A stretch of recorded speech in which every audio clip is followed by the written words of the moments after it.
I believe I currently have 27, and they are at least two of them are just like fan made characters. 33 or 34 if you count the fact that I have Cahalan. That's fair. That is entirely fair. He's my only fan character. Or actually, that's a lie. I have a joke character that is literally just Spyro.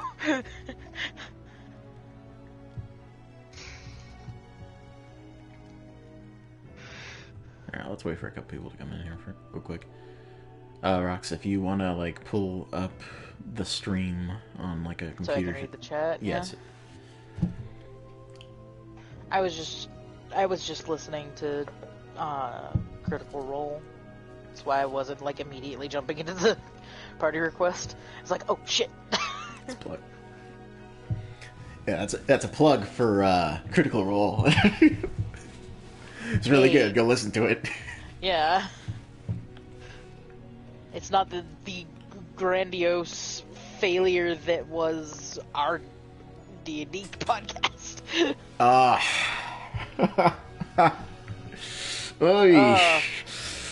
Hello, Prue.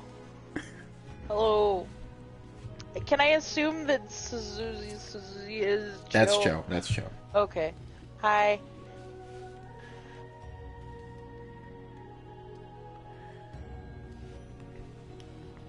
Okay. You really don't. You really don't. It's like actually, you know those really uncomfortable kind of videos you watch where it's a bunch of people with really bad chemistry trying to have an argument that they're taking way too personally? Because it's that. It's super bad. Please don't.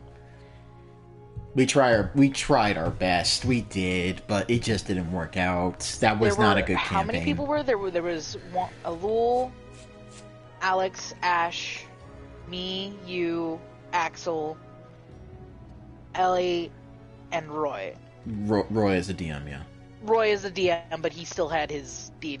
Yeah, eight people. He had his DM PCs, yeah. That was not a good time. And no one had... There was, like... Me, Ham, and Axel have always had good, like, social chemistry.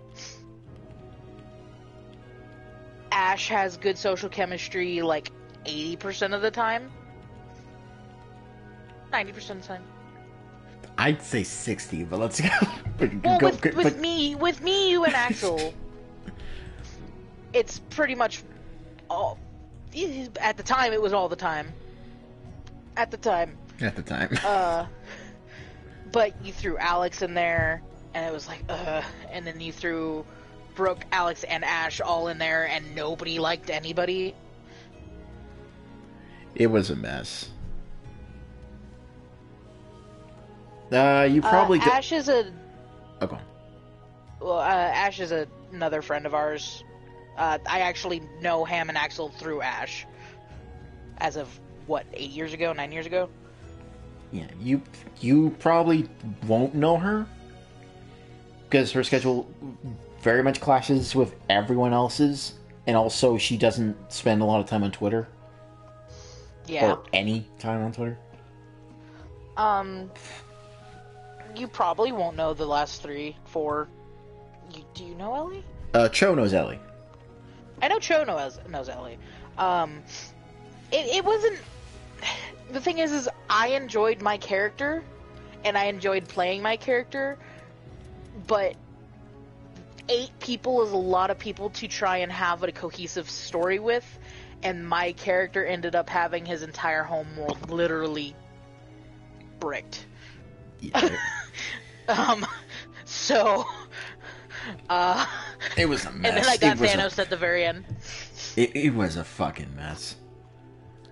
You'll actually see my character for that campaign in this tonight, and you'll probably hear a little bit more about it later. Yeah, and you'll see mine too, actually, for that You'll campaign. actually see him 3 times, because I have 3 variants of him.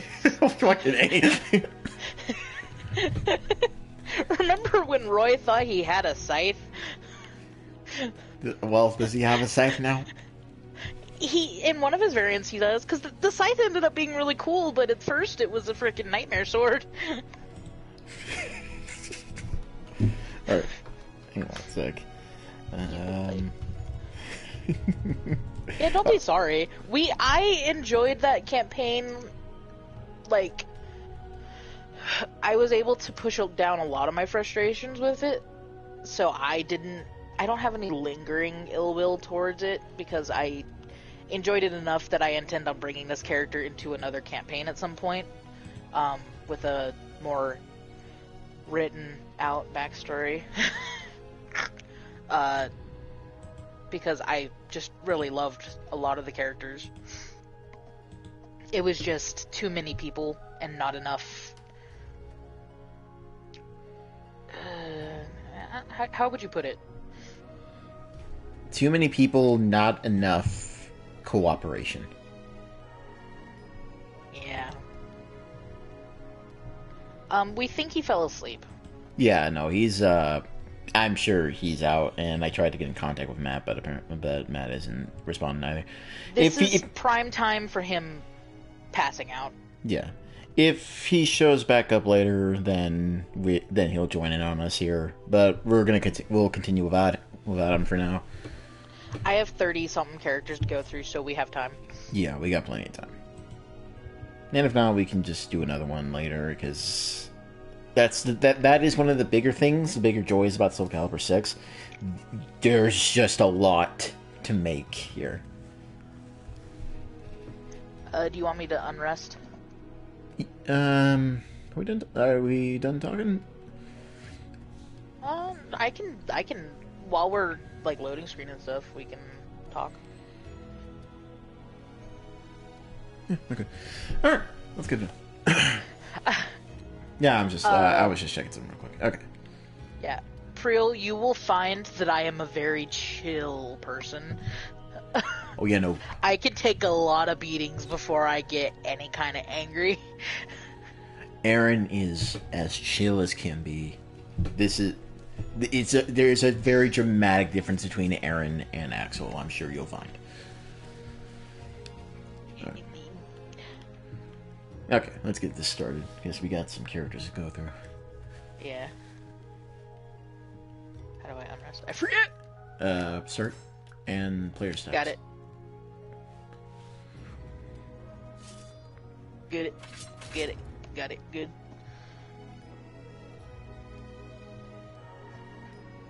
Welcome to the stage of history retold. Look at all these characters. We shall use none of them! Right? Who should we start it out with? Fuck. Oldies or newies? We should do some oldies. Oldies? I'll go. Yeah. I'll go. Your boy. Raver? No, the other boy. You have to be more Dad specific. boy. Be more specific. Scourge. Okay. Oh, we're gonna start strong with this. Oh God. Oh, he just picked random for me. Okay. Hey, you get to choose the stage. Yeah. Surprise, motherfucker. Is that? Oh no. Oh no. So do we want to do backstory? And can you care to start? On who? You. What is that? Like, I know what that is, but what is that? It's a fun. Okay, well, alright, so. Okay, it's gonna be actually. Okay, let's do the fighting first.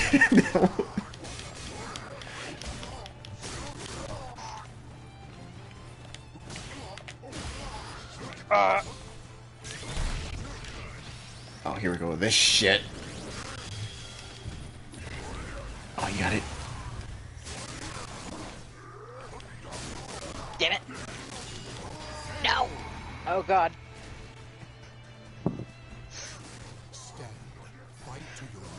I was playing a little bit earlier to remind myself what the buttons were, but I was on the right side of the screen.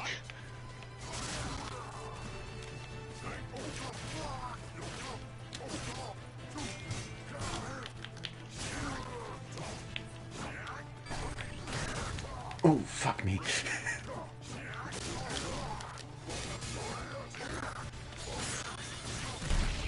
Damn it. Nothing happens.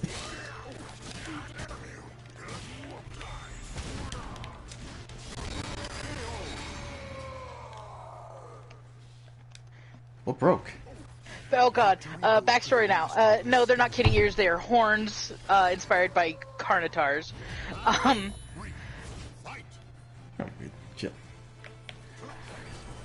Okay, so... Fucking Torvin. Oh man, where do we start with Torvin? What the fuck? Did you know, Cervantes has a counter? I didn't. Neither did I until just now!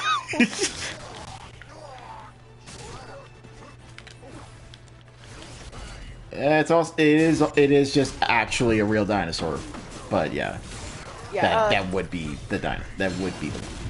Well, you wouldn't let me choose a dragon for my beast fucking blood, so I had to choose pander to your dinosaur and get my Carnitar horns. Carnitars are a type of predator. No Predator. Carnivore. Carnivore. Carnivore. Hello?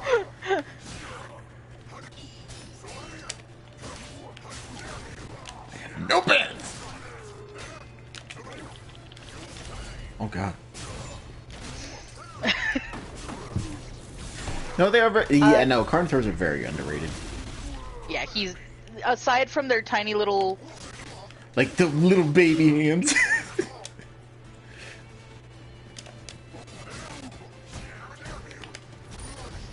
Oh god! Fuck. Torvin is my very first D&D character. Fuck. Damn it. You also be naked. Damn it! Oh god, you like tracked me. Yeah. It's actually it's a very good chase move. Nope. Fuck. God, I gotta remember that holding back is not guard in this. Yeah, no, you got an entire button for it.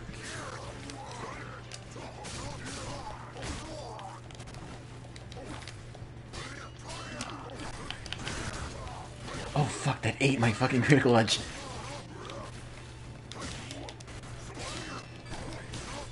No, that's not what I wanted. Damn it.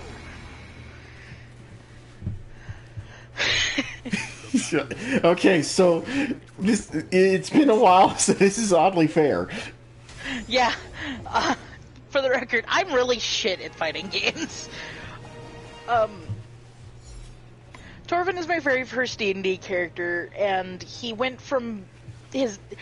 it wasn't his catchphrase, but it was a catchphrase related to him, going from "Shut up, Torvin," to Torvin being one of the most responsible people in the entire group, and is a dad now. Yeah. He's also cross-classed into like 8 million different things. Hang on. Cancel. Yeah. Oh, no, I don't want to leave. I don't want to leave. No. Okay.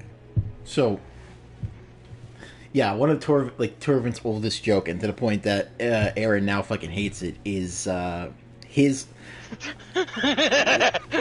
Okay, so one of our first battles was against a what is it? What were they called? It was a cadaver collector. Oh yeah, cadaver collector.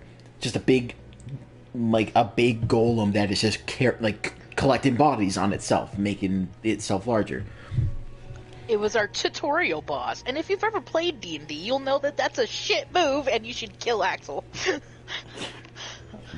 And so, my boy at the time, Nathaniel, he was trying to chop the big fucker down, and I believe Torvin. No, it was Aaron Cell that I shot. Okay. Remember, that's where that came from, because he always was like, what, are you going to shoot me this time? Okay. Alright, okay, it was Arnzel. Aaron rolls a nat 1 for Torvin. Who was a ranger at the time. Yeah. Shoots the arrow, hits Arncel. Or nearly hits Arncel. I'm pretty sure Arncel dodged it, but... And then it's just like... What? Arncel was like, what the hell was that? And Torvin responds with... Once it's in the air, it's not my problem. And for the longest time, our boy here could not live that shit down. I still haven't lived that down. It's literally my D&D Twitter handle. 'Tis not my problem. Like... once it's in the air, I can't do shit, my dude. It's not my problem. And, Torvin... Please note that he's not an archer anymore.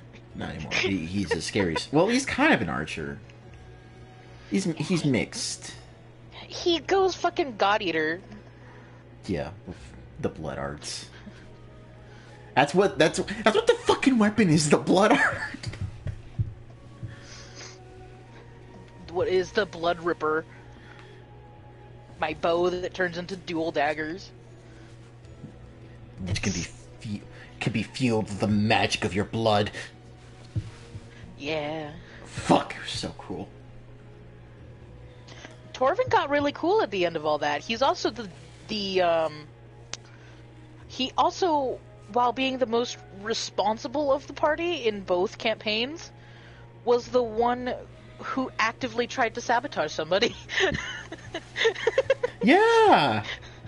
I gave an eldritch being, or I gave eldritch teachings to a dude who really hated Arancel. Because I also really hated Arancel. That was Heath, who's also on this list of characters I have, by the way. Torvin was not aware of it. He may have accidentally led Heath down to the path of hell, but let's just... At the time, it didn't seem like it would cause Heath that much problems, but it was really great that they agreed on hating Arancel. The only... Okay, there are 2 characters who don't hate Arancel. 3 if you count the character who isn't alive anymore. Eulalia doesn't hate Arancel, Nathaniel doesn't hate Arancel, and Arancel's teacher, Galan, doesn't hate Arancel. The last one's he really dead. wanted you to think he did. Oh yeah, I know, because he's tough love. He's the tough love teacher. Arancel was Roy's character, and he was literally made to be a crit monkey. He was not made to be a lasting character, therefore he broke the meta with him. Yeah, he wasn't expecting... We all hated him. Yeah, we hated him because he was the difficulty curve. He soloed Bahamut. Oh my fucking god! He soloed Bahamut and Tiamat at the same time. You were Torvin has 2 dragon he has a dragon animal companion and a pseudo dragon animal companion, and is also the leader of a order of knights that rescued a bunch of non-aligned black dragons from his now deceased evil dad. Hang on 1 second.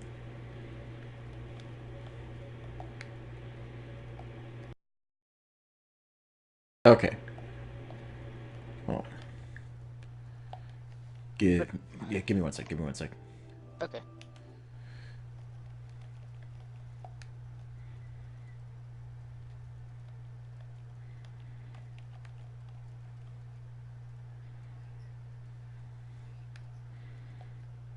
Rocks. What when only audio is playing? Apparently, only my voice plays right now. And there's fucking Dylan. Was he alive? Yeah. Okay, he's not alive. Rev.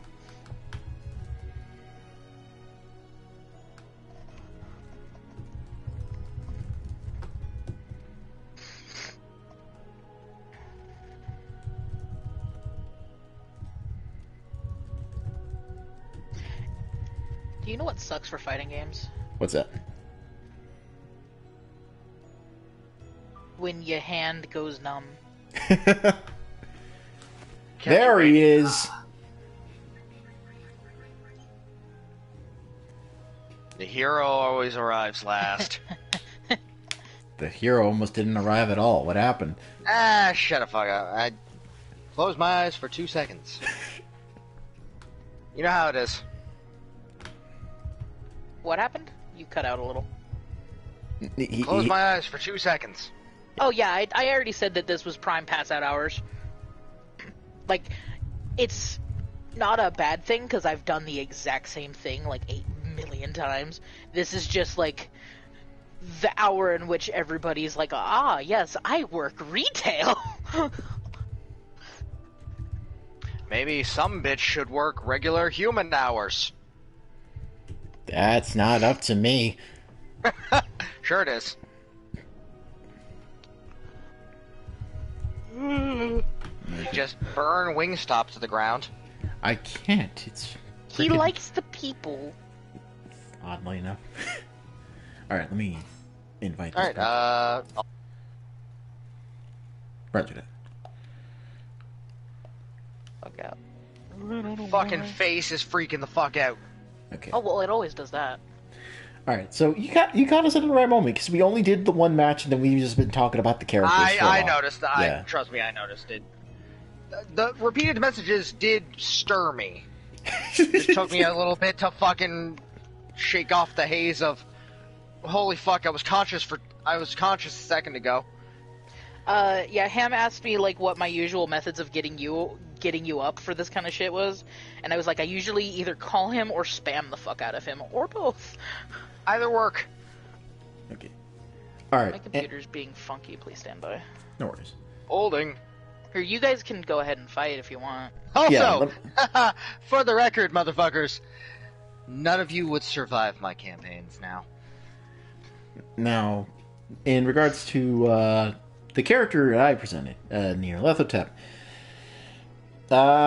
when we first met him, his name was he was a Scourge campaign antagonist, Yarly. quote unquote. Not just yet. Hold on. Don't be a jackass. That's what I do. Priul, it didn't. Shut up. It was, he was technically an antagonist for that, but the party ended up not pissing him the fuck off too much. I made friends with him. I don't know what the fuck you're talking about. I wanted to wring his scrawny little twink neck. Well, Rox, you made friends with him, but you were also not his friend. Torvin made friends with him. Savannah hates his guy. Oh yeah, no, Savannah is right there with fucking Alaric. Savannah, Alaric, wanting that twink obliterated. Yeah, but what you saw over there, Rox, that was not the twink. That was the twunk. That was.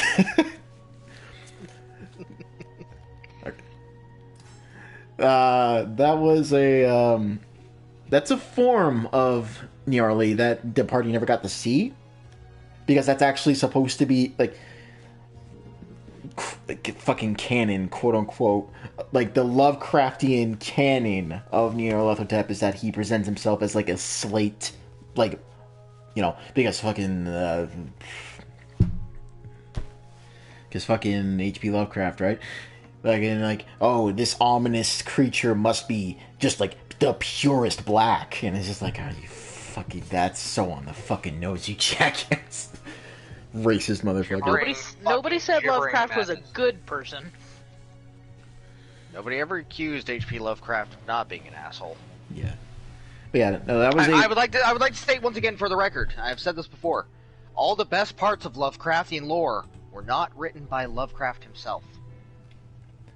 the expansion. There are some ideas that stuck that other people expanded upon and made it a lot better, but there were some things that he did that are relevant. It's the fucking Star Wars problem. Yeah. You got to give George Lucas some credit, but not too much. Not too much. But yeah, Gnarly is Gnarly also goes by Simon. If you see like some of the Code Vein screenshots I posted on Twitter, that's how he appeared in campaign, and that's how he typically appears. But as of right now, all he does is, well, he presents himself as a major antagonist to another character, but he's not part of the party, so it's not like a big deal. Okay. Torvin is my oldest and most beloved OC. You're welcome. Welcome to the stage of history retold. Second only to another character that you will see on. Okay. See tonight. Axel? Alright, what do we want to do here? Esquire. Which Oh. one? The Esquire. The first. OG Esquire. OG Esquire. OG has changed slightly. That's fine. A lot of shit have changed. Soul of Geralt. I'm trying to figure Oh out. my- What's up, fuck boys? Y'all ready to get fucking spooked? Oh no. Oh no. How did you afford that All right. suit, Esquire? With the fucking $10 I took from you! So you admit you took my $10, you piece of shit! You gonna fucking know about it, dickhead? Just attracts more chaos than About to kick your fucking ass. Better get fucking boned, fuck boy! Oh, very original. I haven't heard that the last 10 times. Difference is I've been buffed, cuck! fight.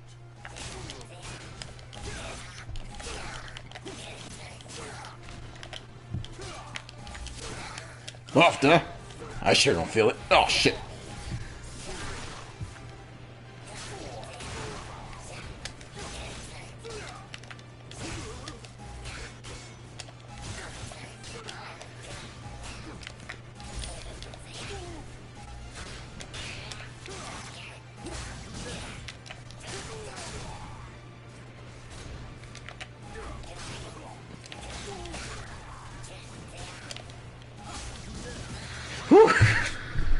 What was that? You're still down on the ground. Shut up, Esquire. Am I? Or are you? Battle 2. Fight. Goddamn rounds.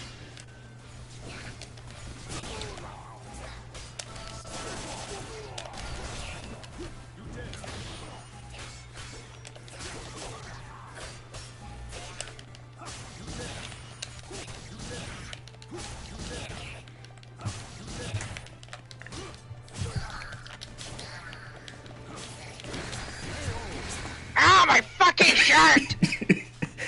How much did that You cost you, cock! Esquire? You cock, that was Italian leather! The whole shirt! How much did it cost you, Esquire? Your mother! She wasn't worth much.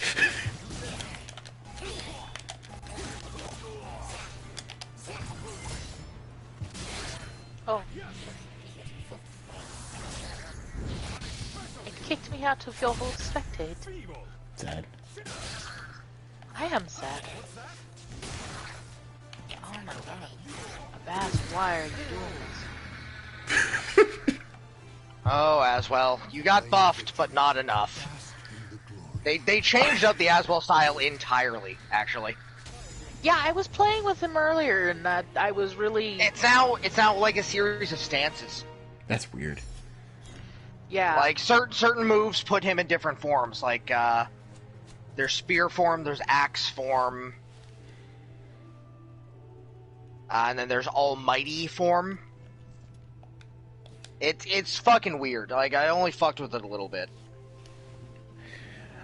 Okay, so Alistair started off as a joke witcher with the idea of him trying to find Jerry of the River. Still kind of a joke character, but there's a little bit more depth to him. He's from Niflgaard. He joined the House of the Manticore. not super. There's not a whole lot there, but mostly the big joke is that he's after Bones Esquire. What's up, fuck boy? It's this wandering, like, avaricious revenant who's just stealing money. And every time he seems to get paid, it just seems like the bag is just a little bit, like, short of what it should be. And then he's just like, what the fuck? You're selling Bones Esquire short. Bones Esquire is actually an almighty undead being, completely immortal, cannot be killed. Not the most powerful, because he can still lose a fight, but, you know, he's just gonna put his bony ass back together and go, alright, listen, this is going fucking nowhere, I'm not giving you jack shit, fuck off my castle.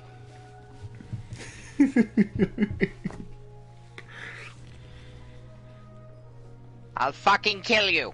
Except I won't, because I'm bored. You're the only person that visits anymore. Where's my money, Esquire? Up your ass! That's where the silver sword's going. Here, bend over, I'll help you find it.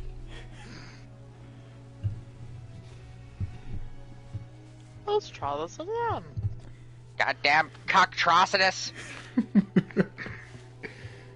Alright, so we're gonna... I'm trying to do this round robin, so I'm gonna let Axel and Aaron handle this next.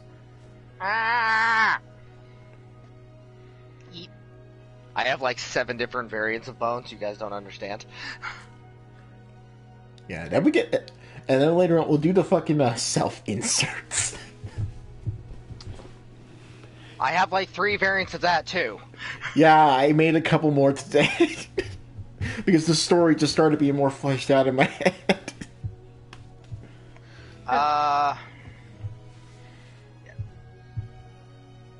No, that's not what I want.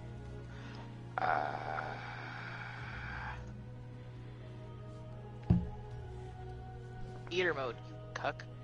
There we go. Yeah, no, literally, Bones Esquire, sword through the ribs. You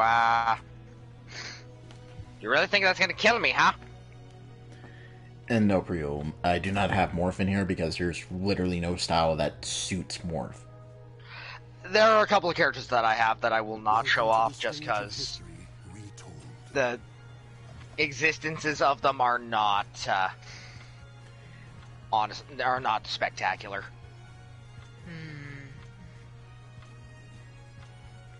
You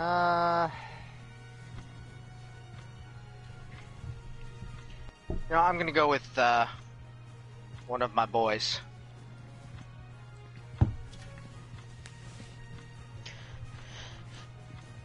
Let's go with one of my boys.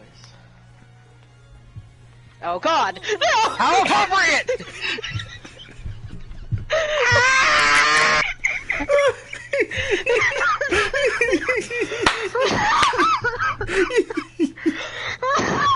Sir Orion, I regret to inform you, I have changed styles. I am no longer Killick, I am now a sword bitch. Yes. I regret to inform you that this sucks. These are characters from the campaign Eternal Historian. Actually, that was my first campaign that I DM'd. Whew. That is a unicorn? Yes, it is a unicorn. I see Hildy style.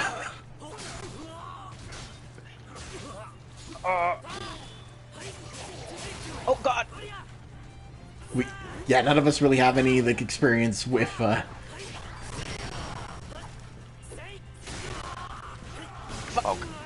Yeah. You like sniffed the tip of my sword before you dropped it. How did that not hit you? Do you have armor? Oh God, I was looking at the chat. Ah.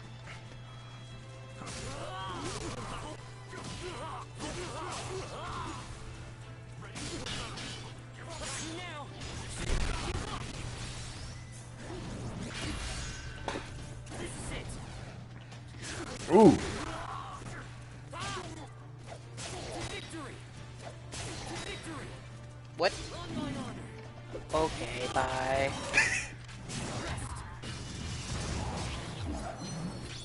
Yopi's style is just so good, though.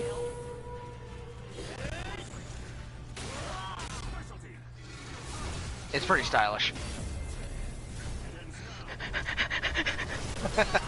I should let you all know, as many characters as we have, we are definitely going to see some repeating armors, repeating voices, repeating faces, and repeating hairstyles. My fucking wings!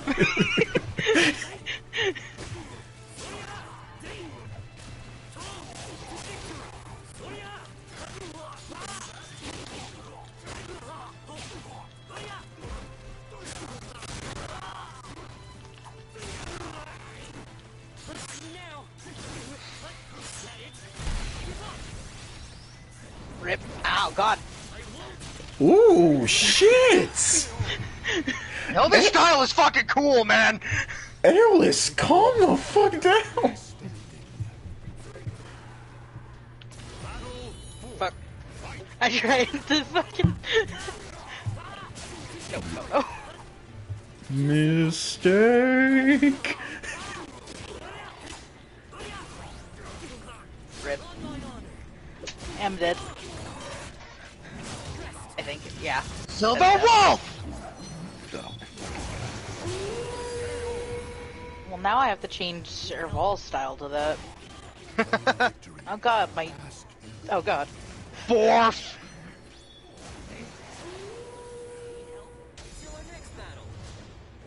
Your armor is layered weird.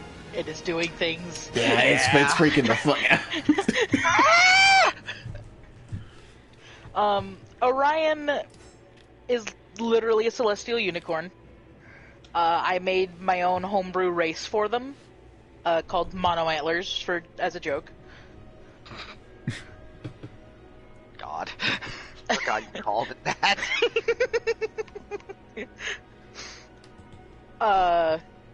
He was originally a Warblade from Tome of Battle, but I didn't like how it happened, so he ended up being a Crusader.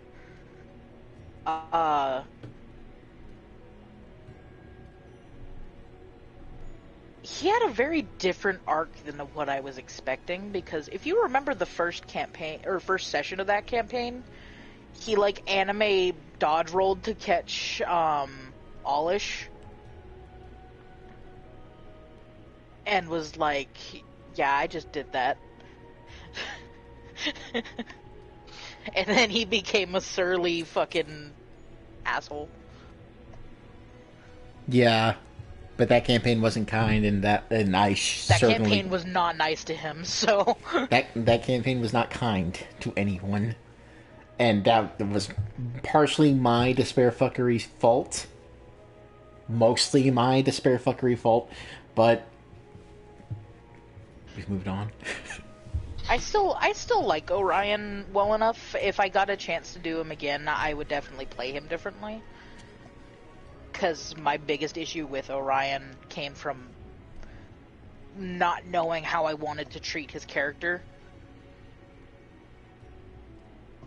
But he was a unicorn, and he was like a 6.5, 7 foot tall unicorn when he changed forms. He was shaped like a friend. He was shaped like a friend. He body surfed down a mine shaft. That did happen. Everybody else had flight or feather fall or climbing or was wings. a dragoon. Or was it dragoon? You had both. I didn't have wings at that point. No, you didn't. But I just kind of walked up to the ledge and went, I'll see you at the bottom. Steps off. And everybody jumped off after him, but everybody had a failsafe for, like, flight or falling, except for Orion. And I was like, fuck it, I guess I'll just go. And a bunch of lizardkin were falling down the mineshaft with us. And I rolled I rolled a natural 20, and I body surfed one all the way down. Hello, my name is A-List of Montreal, and I am immune to fall damage. Yay! I'm a horse. Okay, so my character in that same campaign was A-List of Montreal, who was, unbeknownst to him for a good portion, the half celestial was a half celestial. His father was a celestial being. So, partway through the campaign, he got wings. So, you know, although Ryan fucking broke them, this apparently. I was gonna say, like, he didn't break shit in the campaign. Your horn almost got Except for broken. himself. He did not check himself. Nearly wrecked himself. And let's be honest, Aelus was broken from the word go. In some ways. Listen, It, like, leaned heavy left after it the other way. yeah. Listen, guys, let me just give you all a piece of advice. Never let me play a Dragoon. Yeah. Have you told them about the list yet? I have not. Let's not. I have a list of things I'm not allowed to do in D&D anymore. I will get to it at some point. It's extensive. He has literally been banned by multiple DMs and players from doing things. And after knowing about this list and reading this list, he was like, yeah, I'll let you play a Dragoon. He had multipliers that increased with height. And then he got wings. It's true. It was fairly obnoxious. Also, Aelus was a young, good-hearted boy. Liked to annoy the shit out of Vinon by calling the names of his attacks. Yeah, okay. Actually, I have Vine on around here somewhere. So... he called him Monty because Aelus de Montreal was apparently too much of a fucking... It was a pain in the ass, yes. One exchange basically just went, no, your name is Monty. My name is Aelus de Montreal. Monty. Aelus de Montreal. Monty. Aelus de Montreal. Just progressively quieter instead of looking down. Aelus de Montreal. Clown. Okay, Rox, I believe you would be next. You next. Or actually... Okay, no, we just... I'm gonna choose a character I made tonight. Roger that. Welcome to the stage of history. Aelus is one of the characters that I edited since last time we played this. I noticed. Previously he used Killick and didn't have the wings. Hilda's style is so fucking cool, though. Soul of Roll. Die. Ready when you are.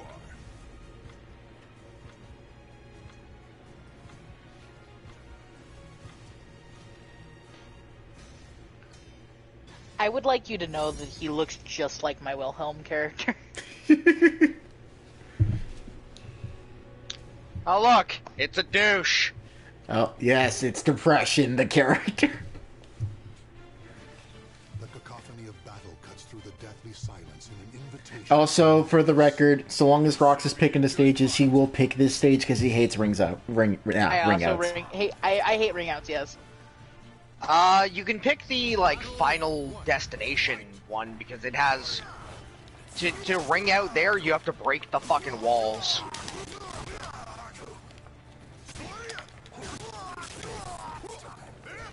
Of course Heath uses one of my favorite fucking styles. I am not fast enough for this shit! It does not help that Grow is just straight up one of the best characters in this fucking game. Yeah, no, I can't. Fucking... Victory goes to the last one standing. Band! Fight to a last breath. Battle 2. Fight. You're fucking... Damn you. Oh my god. Despite all my rage, I'm still just a rolling cage. Not perfect. Oh, Astaroth. Astaroth, I wish your style was good. It's so slow. It's not even that it's bad, it's just that this is like a really bad matchup for Astaroth. Astaroth just gets... Oh, the problem is most of them are for Astaroth. Astaroth just kind of gets fucking stuffed. Say your prayers. But Maveril is one of my favorite characters that I made so far. Yeet!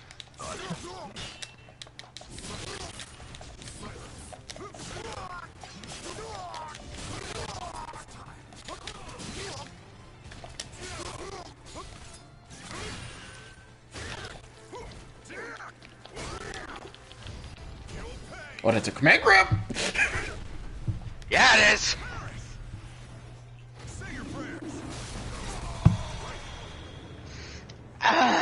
Yeah, I would have been surprised if something didn't break from that. The last man standing.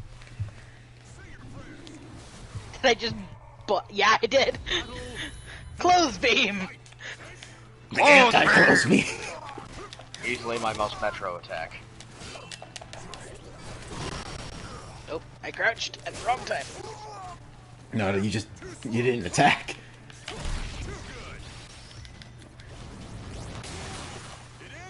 What? On a stage with ring outs, that is death.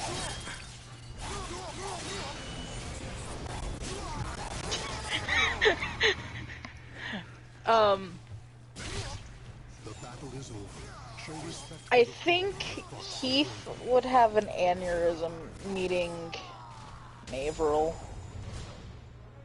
Maybe. I'm not 100% sure. There's not a person that Heath would not have an aneurysm meeting. Actually, you know what? After playing Maveril in that one campaign, I think he might be okay with Heath if they just don't ever talk religion. Heath meets Bones Esquire. No, just no. Just no. Just no. Okay, so Maveril. Maveril is a cursed dragon, or Baelmorphed. He's a bronze dragon who was raised basically as a guardian of a ship by a bunch of privateers that very much walked the line of pirates. And he was targeted by, I can't remember what we decided on. Something. It's some kind of mage that, for the purposes of giving him a reason of traveling around, I went cliche and took his memories of the night. And he woke up trapped in a humanoid form that, still had scales and horns. Like, he looked kind of like a 3/4 dragonborn, or a quarter dragonborn, 3/4 not. And he was a paladin of Saloon, or Saloon, however the fuck you say it. He was a paladin who used a great axe, and also was my test character for another character's homebrew class that is basically a berserker paladin, and it's a lot of fun. I don't know much about Maveril because obviously I'm not part of the campaign, but he does seem pretty fucking cool. Maveril was a lot of fun to play. In his campaign, our DM decided to introduce the party to a baby dragon. Now, the party doesn't know that he's a dragon, so he's just this dude that kind of showed up and saved them from a bunch of giant swamp mosquito monsters. The DM decided to introduce the party to a baby dragon, a baby black dragon, expecting us to kill it. You don't do that. Because we had somebody who, we had a ranger and we had somebody who had really high animal handling, so we ended up capturing this baby dragon and convincing it to go with us because we stole its entire horde. But Maveril was a metallic dragon, and he naturally wanted to freaking stuff the thing down the nearest pit. But but he was overruled by the party, but he was also the only person in the party who could speak Draconic. So he had to translate for the party with this baby dragon that hated his guts. And he hated the guts of the baby dragon. Baby dragon. And he ended up being the one that had to carry it in a giant basket. And when it came time to convince the baby dragon to help fight a bunch of frickin' lizardkin or frogkin or whatever, baby sloths, I don't frickin' remember. Yeah. He was like, it lives or it dies. I really don't care. Do you want it to die? Nice. He the entire party didn't know that dragons were thinking creatures. So your entire party was stupid. It was a goblin, a furbolg, and a tiefling. Saying something about tieflings? Sometimes they can be incredibly stupid. It did die, but because it took on like 7 or 8 giant frog people, and it rolled a critical failure on a dodge action to not get its head bit off. God, I hate the fucking auto rest in this. You know what I do is just like I keep the room menu up and just like tab up and down. It seems to be working. Yeah, okay, to be fair, I'm not biased against black dragons because my very first D&D campaign gave me a black dragon. And Why's it gotta be a black dragon? I'm gonna punch you. Fetchin is my favorite.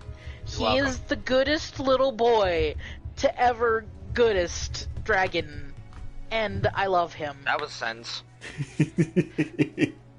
He's the goodest boy, but I had to be in character for this. And if it had been any other character that I have like in reserve for campaigns, I would have been right there with them to adopt this baby black dragon.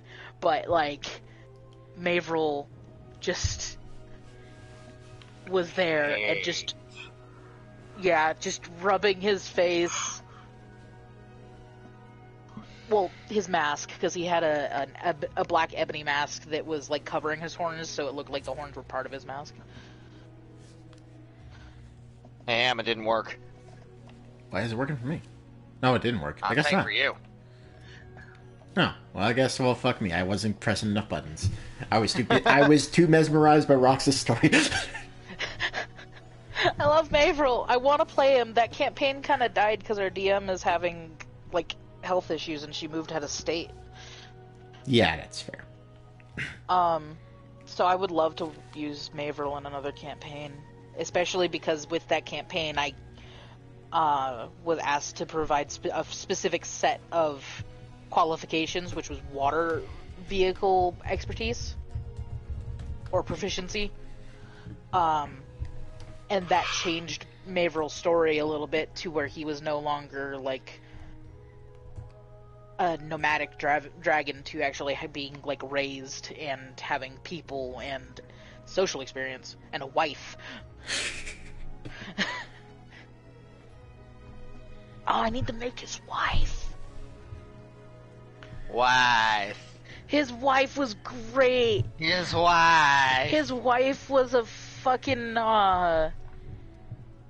she was a tiefling woman who was also like not quite a con woman, but pretty damn close. I don't know, apparently your opinion tieflings are idiots, so. I said sometimes. Only Have you met sometimes. Emmerich?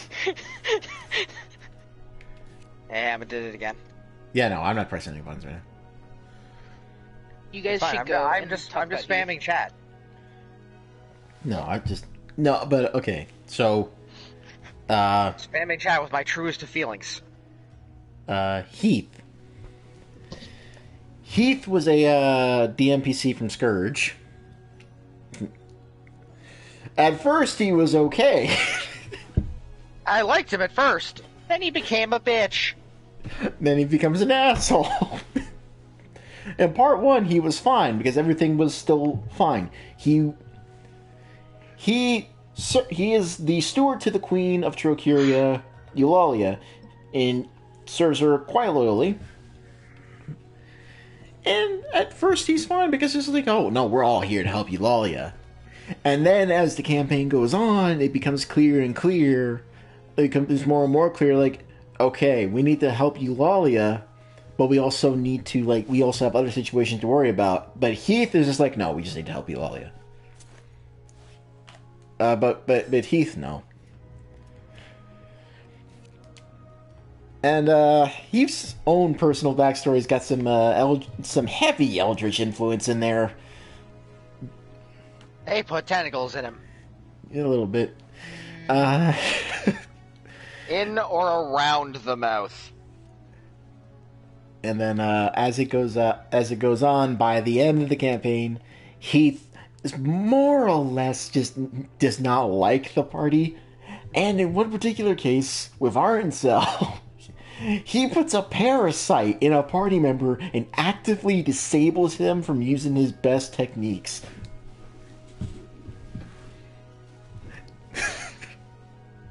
I mean, I helped Heath out. Yeah, because we were on the same page. Just help Eulalia and fuck Arncel. But then, by the campaign's end, when you get the midline end in there,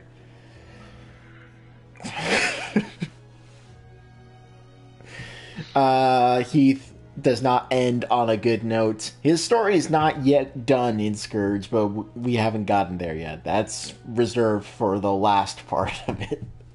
Let's be honest. He's dead to me. A network error has occurred. Oh boy. Hang on. Alright, Fucking silence. rip! Alright, silence. Because if I'm going to invite, it takes you to the blue screen. Suck a dick. What happened? Nah, he got a network error. Rip. You know, that thing that happens because I'm in a different country from you fuckers. Yeah. One thing that if you guys know Ellie, then you'll know Eulalia. Torvin is Eulalia's brother. You're welcome. Hey, we talked to each other about that. You just allowed it. Exactly. You're welcome. We also probably would have, like, made it up anyway. And I would have shot you both. Sent you an invite, by the way. I'm joining. Okay. Torvin's only living family that isn't his drunkard fucking uncle, before he got married, was his sister, Eulalia, who is a pure silver dragon.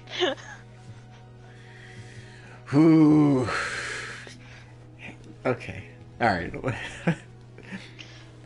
That's I don't think I should get into Eulalia, but that was a thing that happened. Eulalia's a big kettle of fish. A big kettle of fish. Excuse me? That's a lot of fish. That's a lot. A kettle of fish. What phrase were you going for, my friend? I don't know. That's not a phrase. I don't know anymore. That's what I'm going with. I'm sticking with that. I'm making it one right now. Big kettle of fish. Okay, a big kettle of fish is a hamism. What do we want this time? I'm going with one edgy boy, so. Is that like 3 lines of Nathaniel?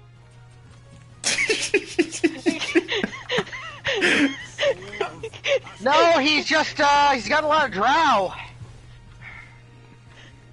There is a lot of drow. But this is one Nathaniel. Oh, God. This would be Scourge Nathaniel. Ironically, versus a character who was originally made for Scourge. Oh, God. When souls collide, Man, I want to play Maple again. you will die. You won't get any pity from me. Battle 1. Fight. Okay. Yeah, now we get the problems of Astaroth. I know who I'm gonna play next.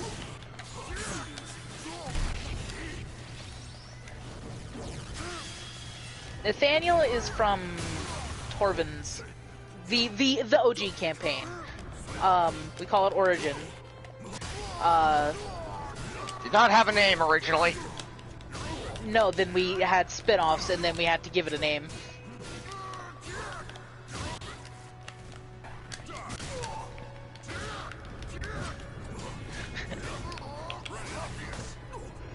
It's very Axel Core. Silas could also work as a Jedi Sith, or as a Jedi Sith, as a Star Wars Sith. Hello. A little bit. Still a better Sith than Kylo Ren.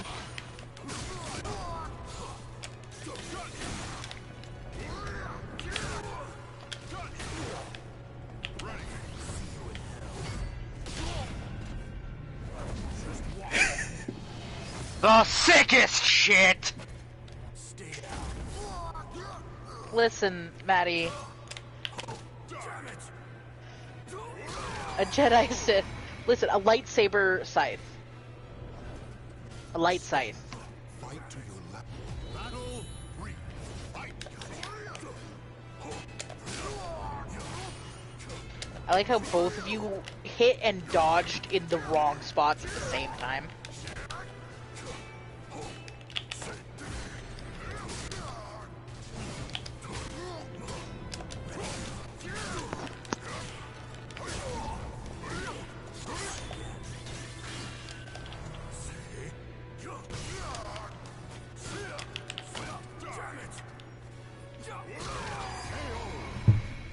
Oh, his grabs do so much damage. I can't play Astaroth. I only wanted to play as Maveril. Oof, that did the fucking clipping on. That's intense. Silas is really cool. You'll probably hear more about him after the match. What you guys will probably see through this stream tonight is, like Cam said earlier, a lot of repeating styles. The repeating styles, you'll see a theme.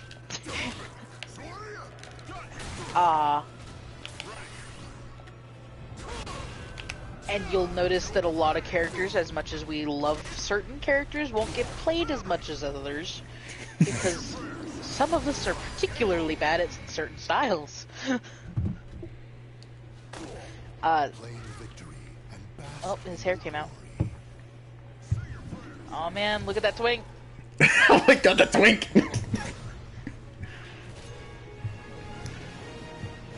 Well, his face flame was Yuri Lowell. Yeah, damn, that is a twink. Alright, so I will start off this time. Yeah. Alright, so Silas was originally built for the Scourge campaign, but sort of he ended up going to the wayside for... He was built for the first iteration of the Scourge campaign, which ceased to exist. So There are so many iterations at this point, but yeah, go on. So his original concept was that he was a Dread Necromancer. His motivation was that as a child he became acquainted with an elf woman who was cursed with immortality for reasons. I don't want to get into the specifics, quite frankly, because it's a long fucking thing. I don't do backstories that aren't complicated as shit. So, as her fondest wish was to be freed of her curse, he decided that the best way to discover the way to end eternal life was to immerse himself in death. So, he began studying the forbidden necromantic arts, with the goal of eventually turning himself into a lich, hoping that the road to undeath would show him a way to end her eternal life. As you might expect, this led to him being a bit twisted, mentally speaking. Also, concept-wise, he was completely fucking borked, because I gave him the Tomb-Tainted Vitality feat, which made it so that he healed off negative energy versus being hurt by it. And if you know anything about Dread Necromancers, they have Charnel Touch, which allows them to channel negative energy through their fingertips, normally for the sake of doing damage or healing their undead minions. For him, it would have meant that he had literally infinite ability to heal himself, so long as he just was able to have any kind of contact with his own body.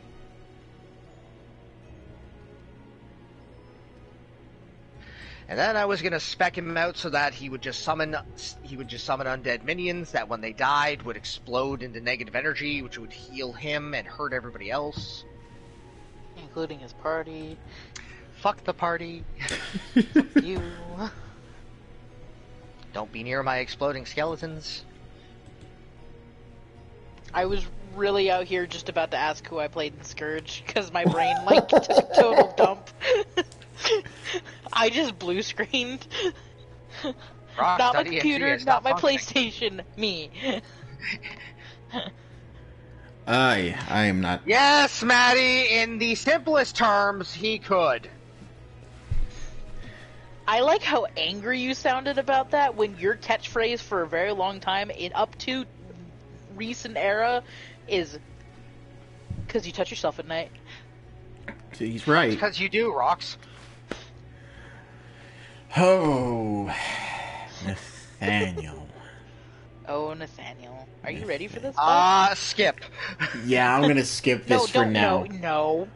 Okay, I skipped this for now Okay, because we're gonna come back to it later. Listen to me. That was Origin Nathaniel. Tell us about Origin Nathaniel.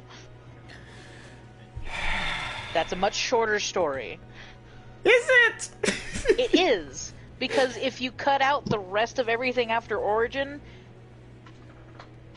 and before Origin... Oh god, if Origin story had just ended at Origin, it would have been so much happier. We'd be 5 years in You guys had to shit it all up! Hey, Unity is still a thing, too. Whatever you say, buddy! It's just not... Believe it when I fucking see it! I can link you the Google Doc.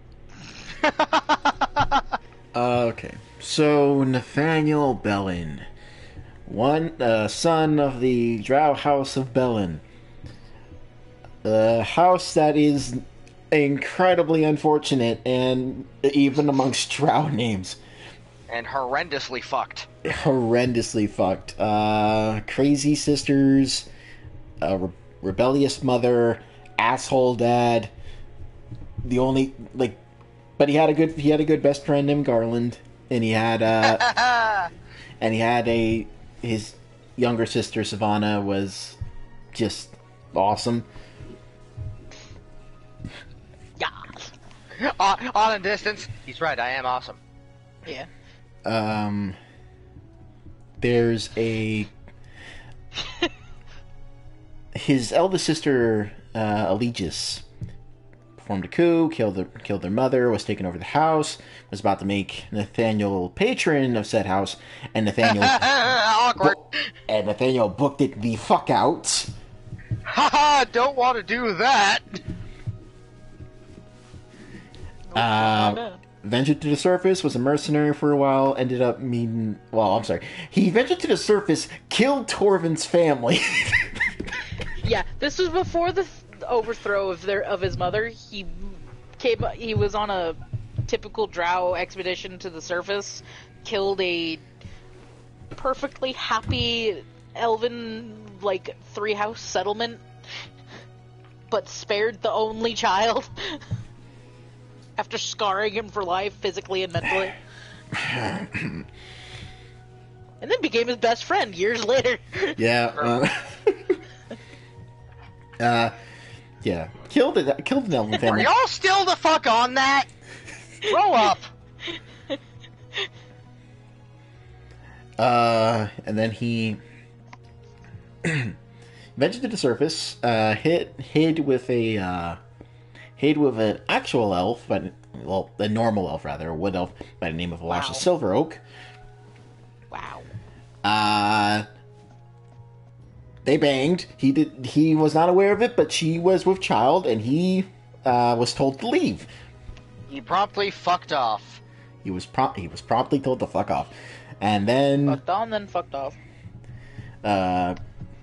Journeyed around for a while, became a mercenary, ended up meeting a party at the beginning of Origin, became one of the biggest idiots I've ever created. But that's all I'll say about that for now.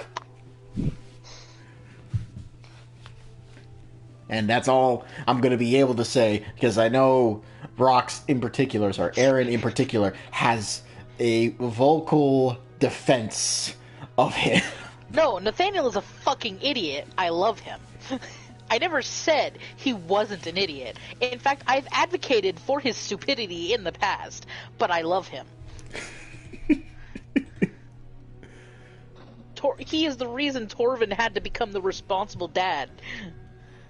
We forgot the best part about Torvin. He is 5 foot even. 5 foot flat. He is the shortest person in the entire party. 5 foot flat, shaped like a brick.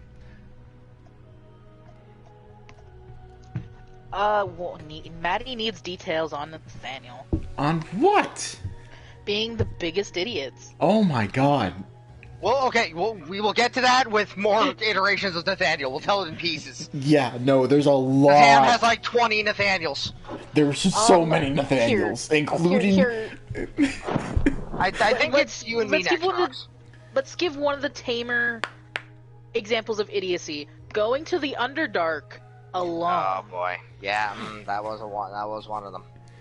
Yeah, Torvin is a half elf at 5 foot flat. His mother was a wood elf and his father was an asshole.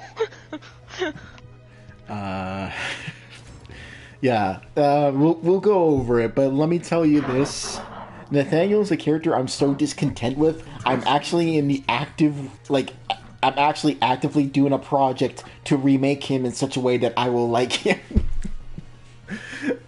But we'll go over that later. Now, these two are at it. Let's go. What you got? Alright, I was gonna play him next.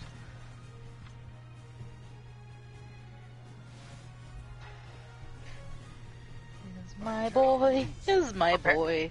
Prepare to be beat by a lesbian. Oh god, the lesbian! No! The lesbian will always beat the fucking himbo. It's true. Ryder is one of my favorite characters. Lesbian. The lesbian took her shit and left. Are you ready? I love Ryder so much. Oh, no. Hello.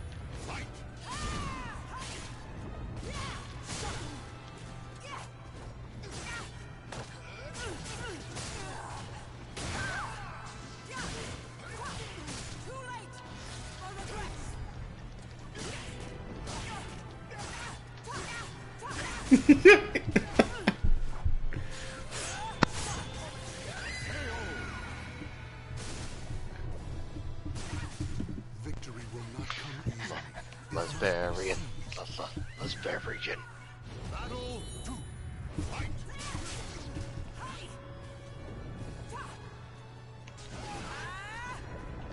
Stand down.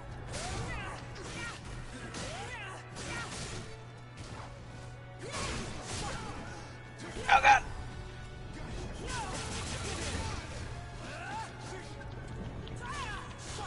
Fuck. Oh, you critical edge. That's sad. That was sad. Alexa, play Despacito. Victory goes to the last one standing. I need to touch up Ryder's design. Doesn't really reflect his anything.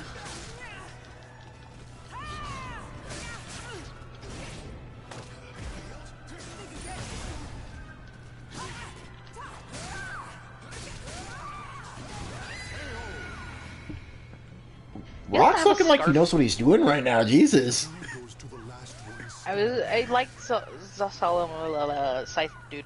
Salamel, yes. Oh god. That's fair, because I think everyone here likes the Salamel. It's also because he's like one of the few Scythe dudes you'll get in fighting games. Oh, that's not a card. unblockable. Yeah. Full charge is unblockable. Horse! There goes your shirt. My First- jacket First, and my shirt and my scarf. First, she strips you. Then, she takes you home. On her You are nightmare. just another conquest.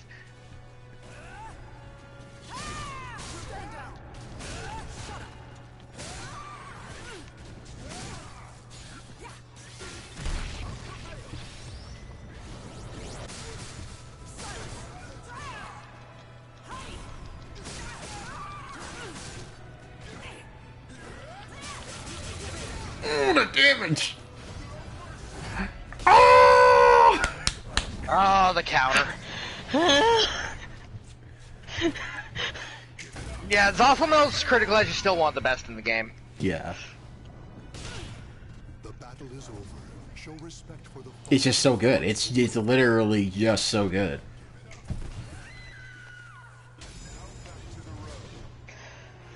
Alright, this time... GG. This time, Rox goes first. Ryder. Ryder is my boy. Ryder is a mercenary who is Fey Touch. He uses the Fey Touch template in his character sheet. He was, you could probably guess, but he was originally used the face claim of Satanta and Cahulan from Fate. And he kind of evolved from that. I don't use himbo lightly. He is the best enabler. He is the best enabler. He's the bestest big brother who wants you to follow your dreams. He also uses a common face claim occasionally.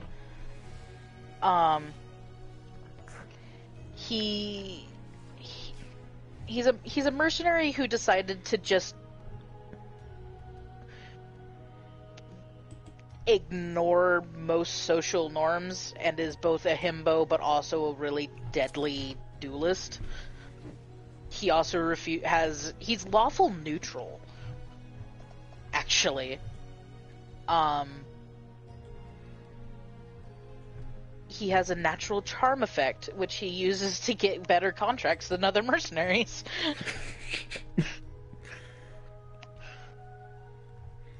He has a best friend who was a pixie. His name's Oberon.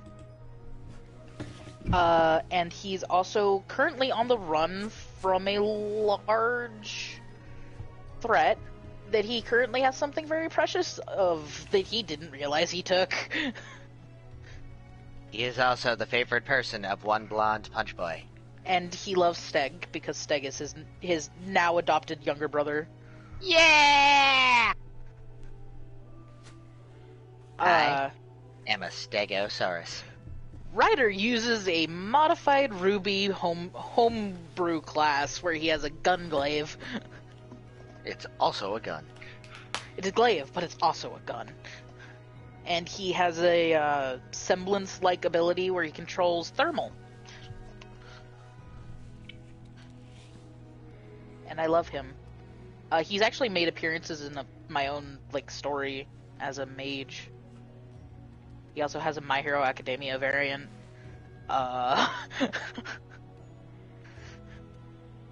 He has a Code Vein variant where his hair is longer than Sephiroth's. It's distressing.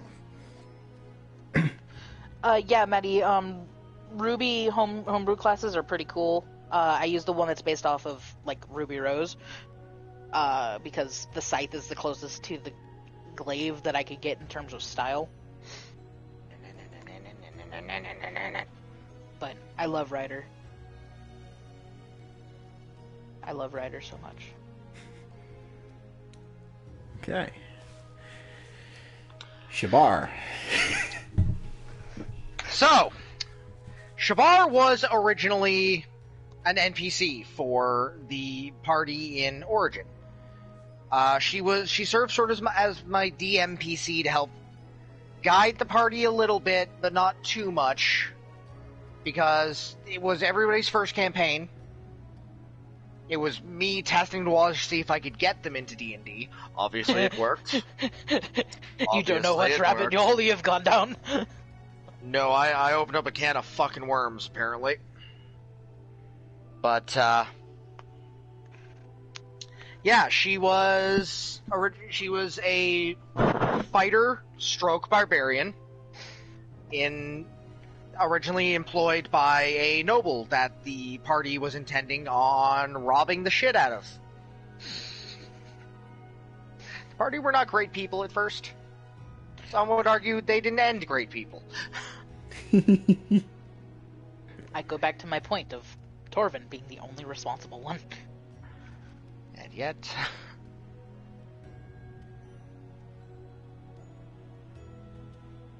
Anyways, so...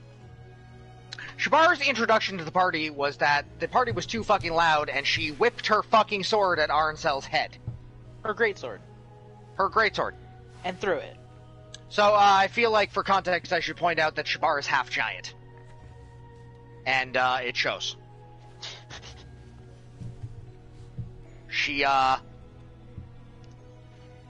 big girl. Her big. Her big. Big with 2 G's. Not wrong.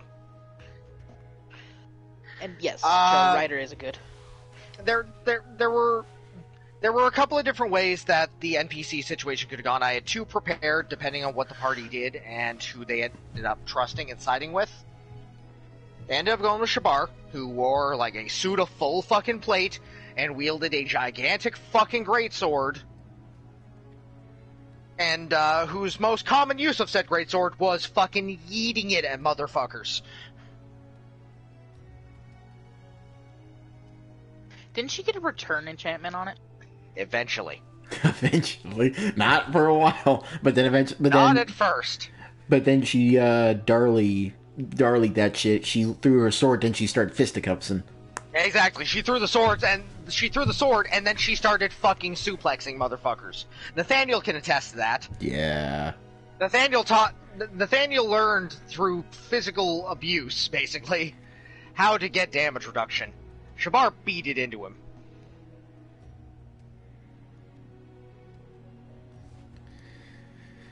I posted an image of Ryder in the Discord chat. But, no, Shabar was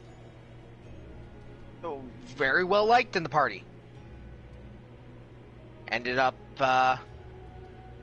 one of the other people's characters, they ended up in a relationship.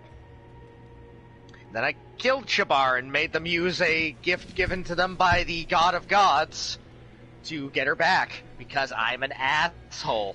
Because you really didn't want us to hold on to that wish spell.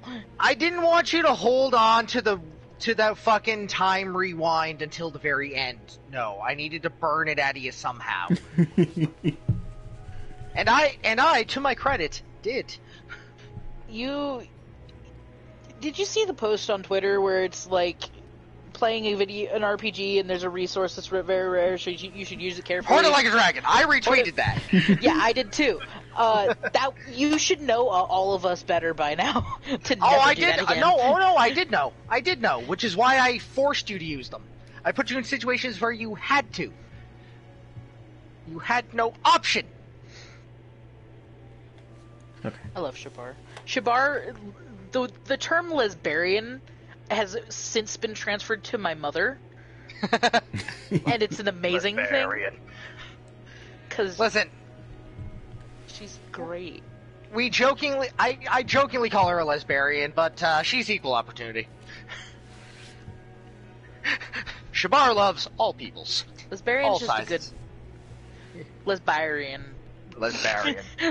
It's like it's like my concept for barbarian. It's like my concept for an entire party of barred barbarians called the Barbaritones. Okay, we're moving on. I'm sorry, the Barbaritones is one of my greatest ideas that has never seen the light. Baby on board, smash. Welcome to the stage of history retold. Do I just want to go down Nathaniel's now because there's so many? Yeah, I mean, Pick, you could sprinkle in Nathaniels and choose different characters. Fair enough. yes, Cho, Bibarian, Panbarian, Omnibarian. Shabar, if it has a pulse and it can sense, I'll fuck it.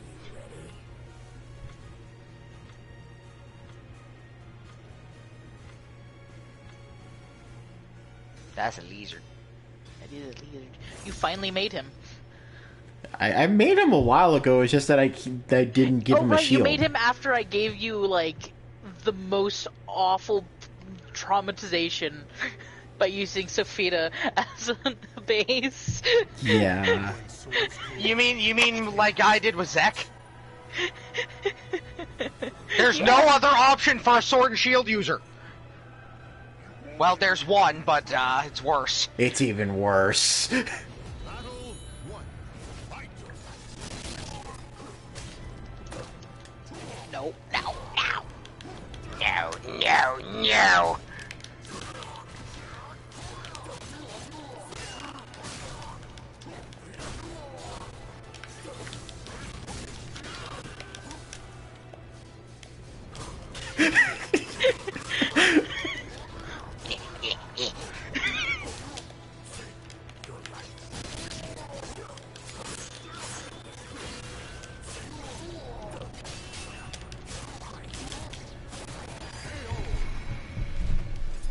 Oh, Harlock. This is really. I just realized the name. No. Harlock Harley. is my boy. Battle 2. Fight.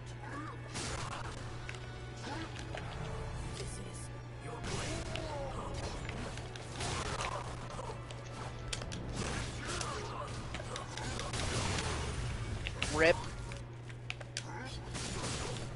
Wow. Stop that. What a bitch. Oh, Siegfried style. Fight to win. It's so sick. I love the great sword styles in this game. They're just so good. Yeah, I wish there were better spear styles, because I would entirely have made Johnny. One Jonathan King. Here shall fuck your day. Yeah, unfortunately, all we have is Hilda, it's now Hilda or Killick. And neither of those fit Jack in the slightest.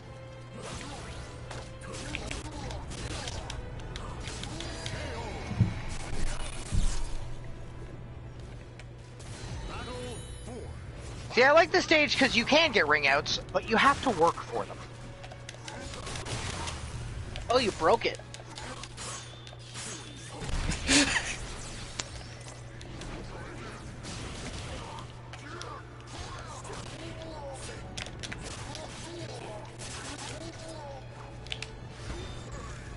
That's unfortunate. Swag. Will I die from this? not quite. No.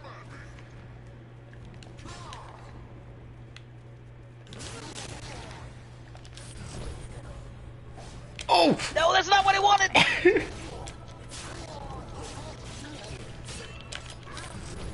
Oh no! Yes!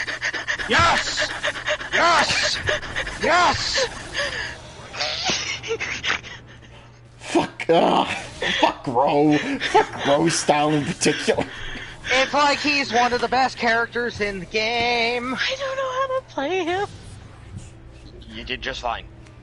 Just a scratch. I mean, you didn't utterly abuse some of his soul charge bullshit, but you know. I was trying to, but he perfected me on that stage.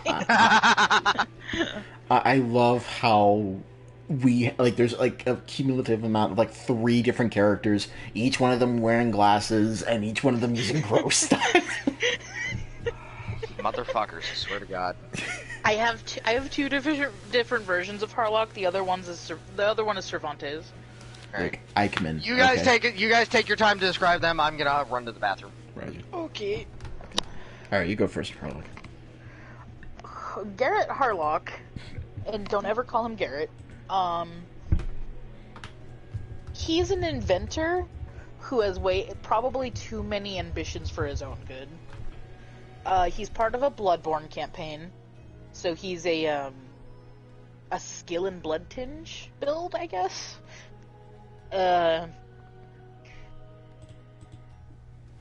he doesn't have an accent, but he has all of the accents. And he's a smartass. He wants... Who was it that he fucking told to shut up that was, like, the Pope or something? Willem.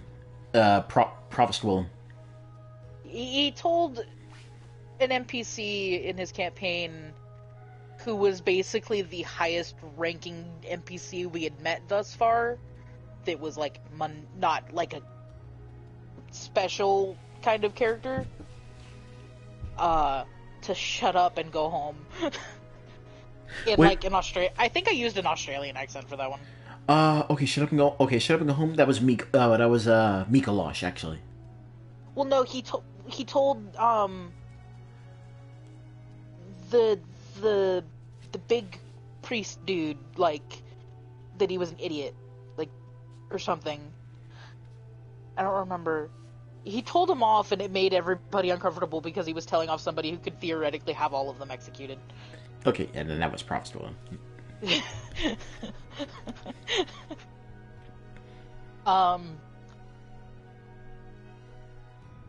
He is a walking bag of scrap parts and in-progress weapons, and his goal is to make the best hunter weapon ever that is all versions of styles, so it's hard to pin down like a game variant for him.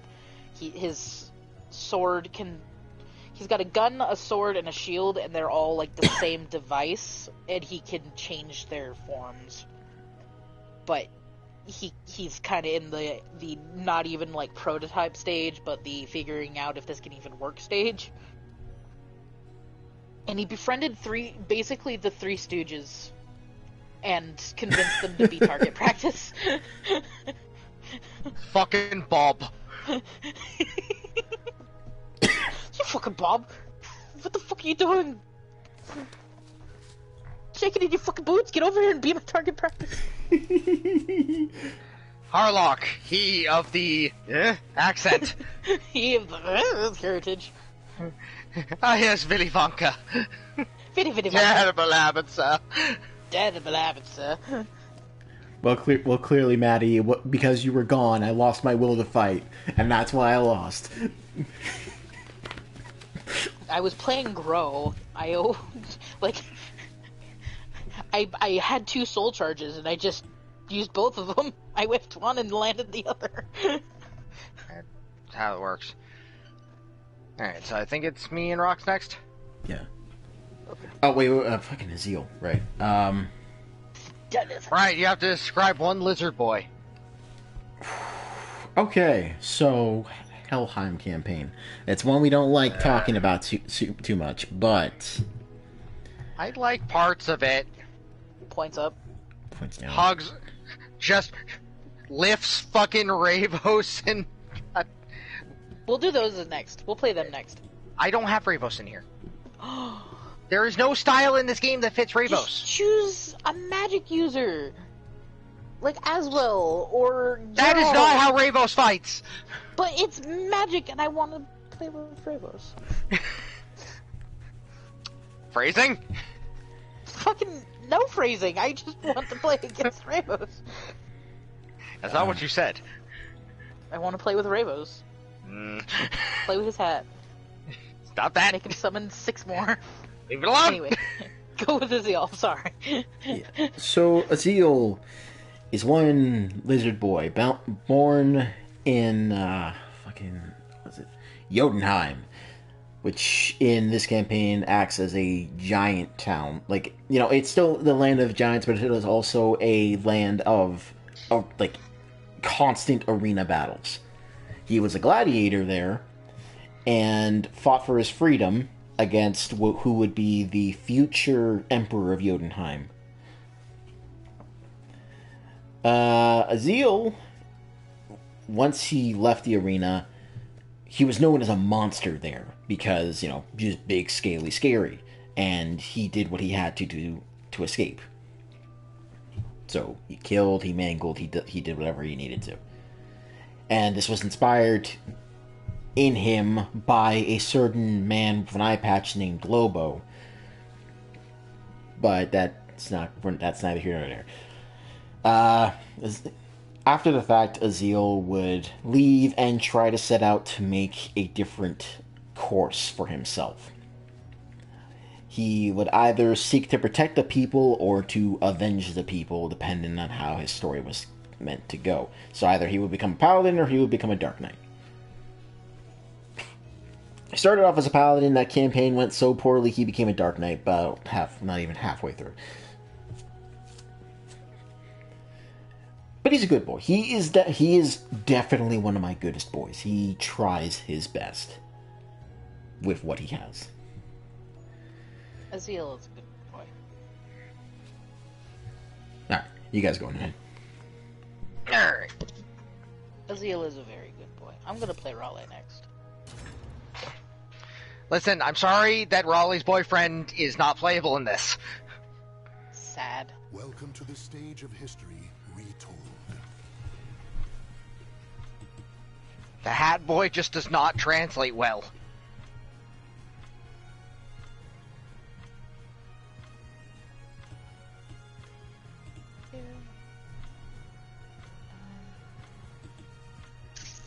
Which version? We'll do this one.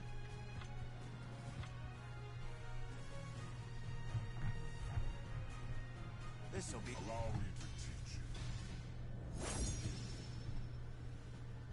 One dead boy. Oof. It's permanently dead versus was once Thanos. Yeah. Did get Thanos. When souls collide, chaos erupts. I can see the fear in your eyes. You won't get any pity from me. Battle 1. Fight! Oh, fuck.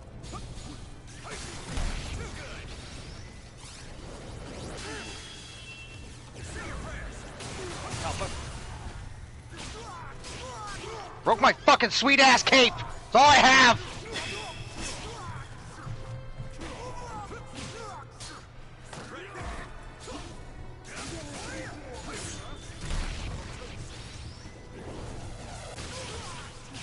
Fuck. Ground sweeps. Stand. Fight to your last breath.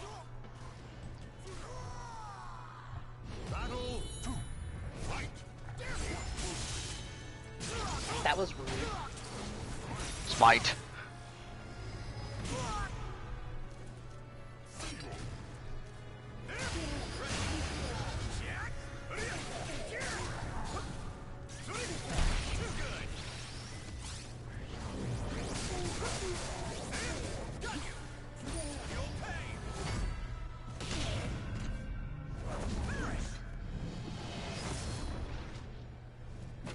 Come at me!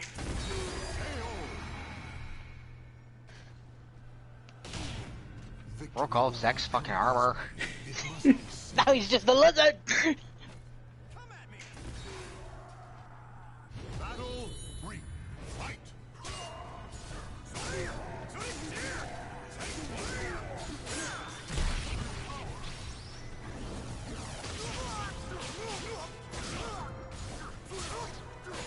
Fuck.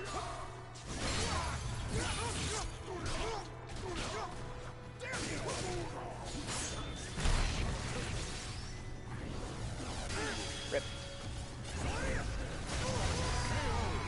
You broke my shirt now, too. Victory goes to the last one standing. Battle 4. Fight!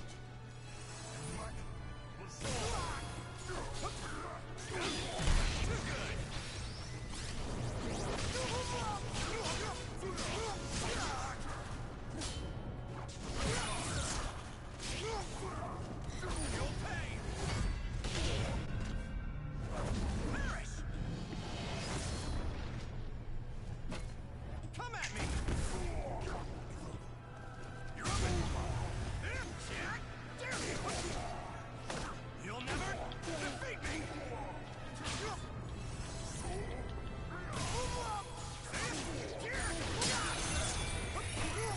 That's...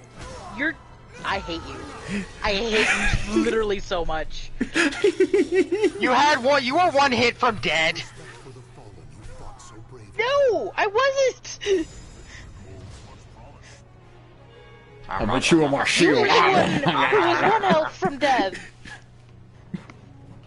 Rox, literally, if I hadn't ringed you out, the follow-up attack would have killed you. Because you were still I airborne. hate ring out so much. Okay, Rox, I had to push you through a wall. I had to put you through a wall. We are going back to the You're Moonlit so Forest. mad. I am mad because I hate ring outs.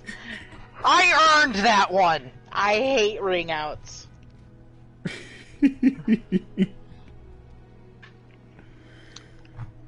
I hate them so much. I would rather see my head get ripped from its body than fall off the edge of a fucking cliff. You would have died either way. Did you hear what I just said? What are you saying?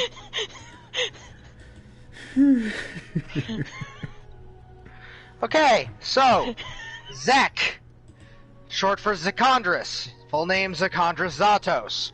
I'm not spelling it, but fun fact, Zatos does not have a Z in it. It's X, isn't it? Yes. Also multiple A's, it's a whole thing. I specifically went out to decided to make a name that was a pain in the ass.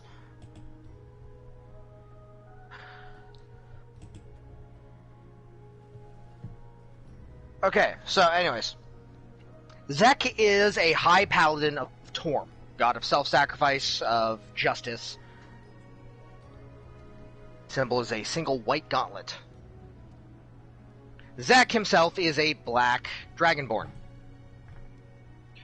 So, when Zek was a child, he was born into a clutch of other black dragonborn. Typically speaking, the chromatic dragons and the chromatic dragonborns are not good people. So, Zek was born into a clutch that basically worshipped a ancestral black dragon. They were not good people. Zek never actually knew his birth parents because the clutch was entirely... Alright, so you're all born out of these eggs. All of these eggs are just kind of left in a communal area.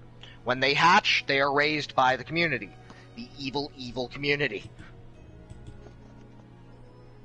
Zek never took to the teachings. He didn't learn the lessons they wanted him to learn from the beatings, from the encouragement of the backstabbing and outright murder of him and all of his, essentially, siblings, because who the fuck knows who any of their parents were. So, Zek, at one point, basically fought back against his instructors, refusing to harm one of the clutch. And for his actions was branded, like literally branded, as a heretic and cast out into the wilderness to die. And quite frankly, at the tender age of like 8, he would have. Like, stranded out in the mountains, no food, no water, no clothes, just left to die. But he happened to... He managed to, sheer force of fucking will, make his way down the mountain and to the nearby flatlands, where he collapsed. But, by what he has since claimed as divine intervention, he was found by a young priestess in training, a golden dragonborn, who was in training at a nearby temple to Torm. She called on the paladins of the temple, who took him in, nursed him back to health, and he eventually swore himself to Torm's service out of gratitude to the temple and to the priestess who saved his life. Years pass, he becomes High Paladin, travels off to fight in a grand war for, against an invading outland force. His savior has since become the head priestess of his temple. He goes off and fights against this outland force and eventually falls in with this other group that is... They are killed by an attack of a great evil red dragon and brought back by the power of a legendary silver dragon and tasked with gathering a force to oppose the evil dragon. Long story short, shit happens, yada yada yada. The party ends up in a situation where a portion of them are captured. And Zek ends up in the captured group because he stands his ground to give other people enough time to get away. This is the motherfucker who literally earlier in said campaign tanked a young red dragon's flame breath to allow people more time to cross between buildings. He fucking tanked it with a goddamn kite shield. This was the kind of motherfucker Zek was. So he ends up in a situation where it's him and about 3 other people in a cell, multiple days in a row. They're taking points of exhaustion. They are reaching the point where they are going to just die from lack of food, water, and sleep. Their captors basically throw a gun into the cell and go, for your transgressions, one of you must die, but we will let the rest go. Zek, being a paladin, casts Zone of Truth to make sure that they're telling the truth, that they will actually let them go if one of them dies. They are telling the truth. Zek picks up the gun, and before anybody can stop him, shoots himself in the head. They are true to their words. My boy dies. And then you made a vengeful character. And then I made a vengeful boy. And then you broke your list. I did break my list. This is why we don't kill Axel's characters in campaigns, because he knows how to break them. It's true. It's true. If you kill me, I will simply rise up stronger. Zek was a good boy. More pissed. Zek was a good boy. I'm not sure... Dead boy. What was your DM's plan? I'm not sure. The DM for that campaign is more old school than me. If characters get themselves into a situation where one of them's gonna die, one of them's gonna die. No, I meant like with multiple points of fatigue. Was there like any point when your party could actually like stop or get themselves out? We tried. What do you think we spent most of those days on, trying to find another way? That seems... We didn't... The thing is, that us getting captured was entirely avoidable. But there should always be at least a creative way out of something. What I'm getting is that they did try to creative ways, but failed. The creative way was Zek shoots himself in the fucking head. But the thing is, it wasn't just party members that were in there. We also had like 2 NPCs in there. But you put a paladin of a god of self-sacrifice in that kind of situation. I think your DM knew exactly what he was doing. I'm just saying.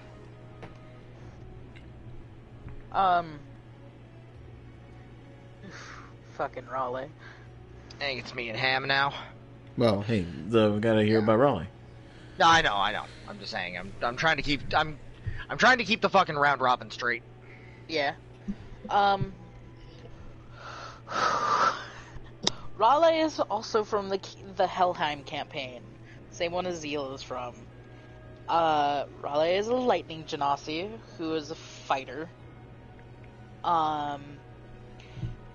Raleigh is also known as the double amnesiac because his 5e background was unknown. It was literally the unknown background where a character wakes up with a specific trait or item or wound and no memory of their past.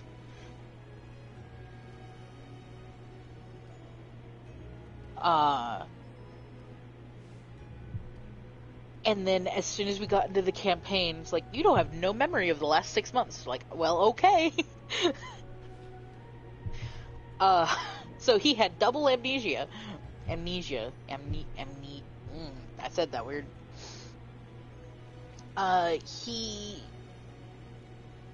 His initial reason for joining the party and doing what Helheim, like, the story required, was because he wanted to get his memory back. And he really wanted to get his memory back. Up until the point where the proprietor of the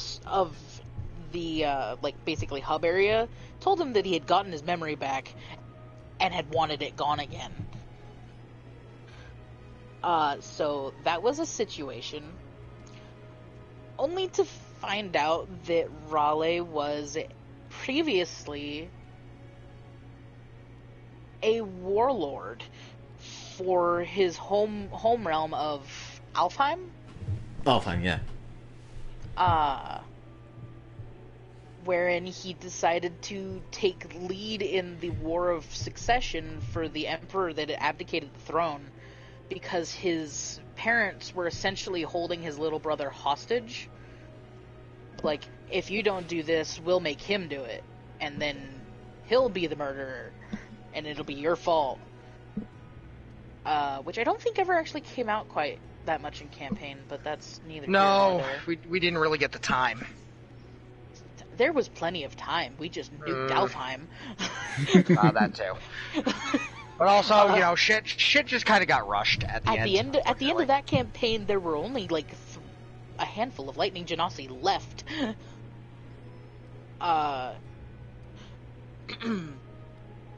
And yeah, he a very, very kind character. He enjoys a good fight, but he doesn't like killing people. So when he got his memory back and realized that he had literally killed thousands and thousands of people, he didn't quite handle it that well. No.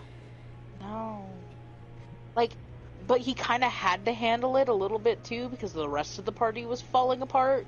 And by falling apart, I mean we had literal separate sessions because the party was split. Don't you know you never split the party? Never split the party. And thankfully, Raleigh also had his emotional support tiefling. Well, I was literally just about to say, like, the only reason he stayed sane throughout that entire thing was because of Ravos. Emotional support tiefling boyfriend was emotional support tiefling boyfriend, who was also Shouty McNubs. He was Shouty McNubs. he had little fucking nubby horns because his infernal bloodline was weak, and he had a fucking complex about it.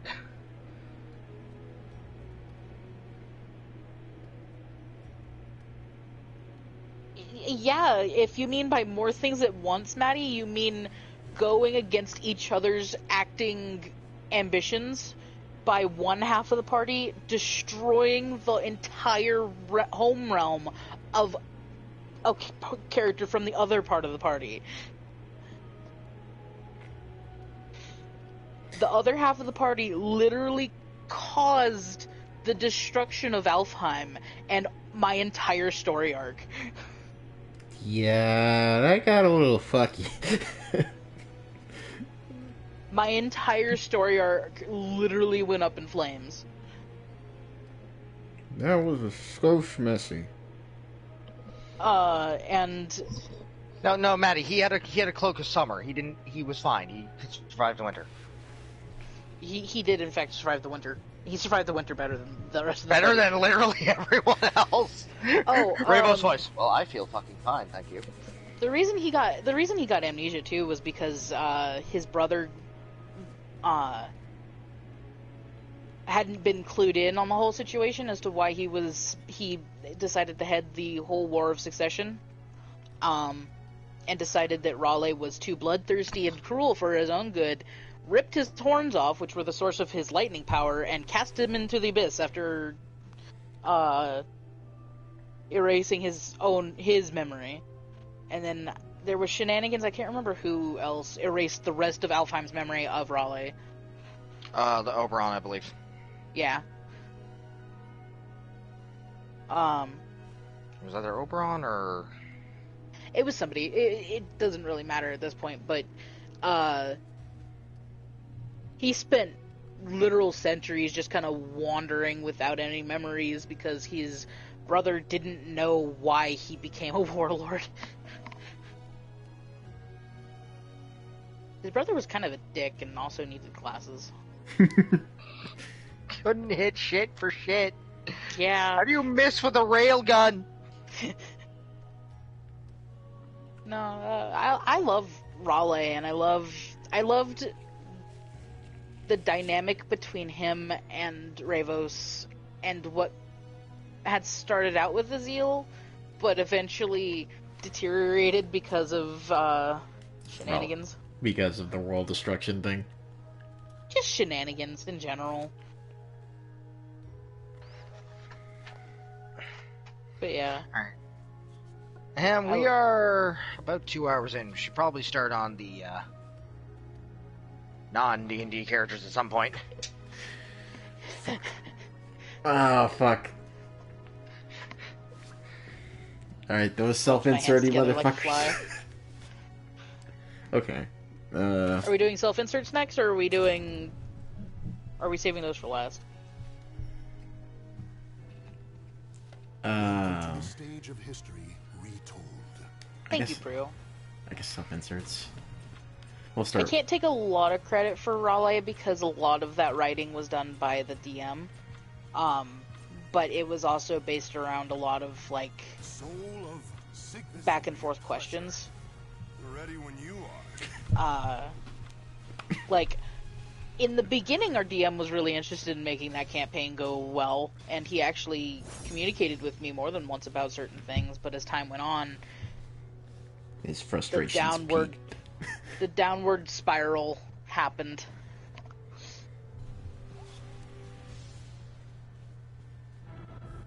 When souls And, collide, chaos. I like my characters too. Most of them. This should be a good fight. Orion, the unicorn from This should be a earlier, good fight. had a bumpy ride, and the druid that I'll be playing later had a bumpy ride. One, fight. Ah yes, Hemcore, Axelcore.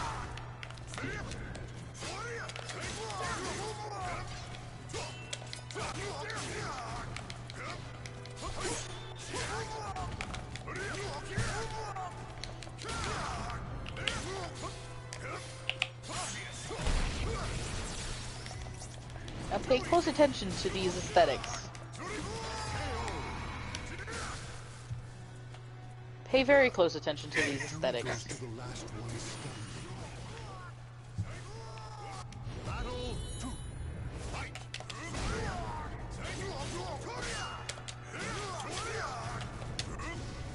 Don't waste my time. I like Orion pretty good now. he used a Token Rambo facepalm. Uh, and he was a good boy, it's just he had a rough start, because I didn't know what to do with his character. He also had it really rough, because a lot of the times I have issues with building characters too balanced.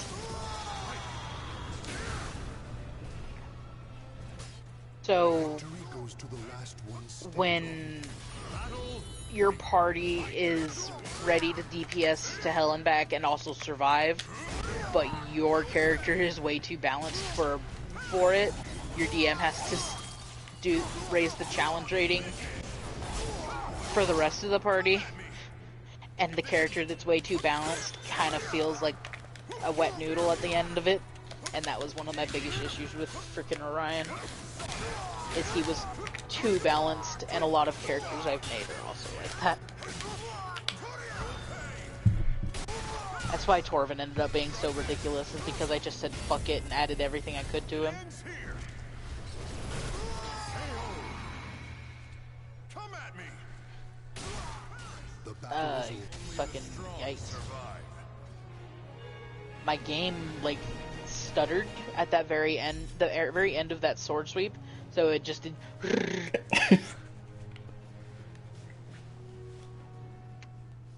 Why does your self-insert remind me of something, Hem? Right, is it Chris Redfield? No. Yes? No. I don't know.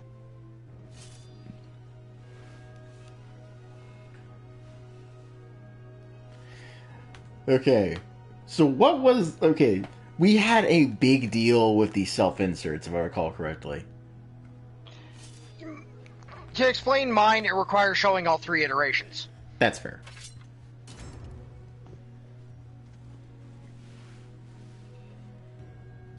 Priel, my very first character, Torvin, was literally just a ranger who didn't even get his animal companion until like level 8 because I made a deal with Axel. Sure fucking did. We continue with the self-inserts? Yeah. Okay.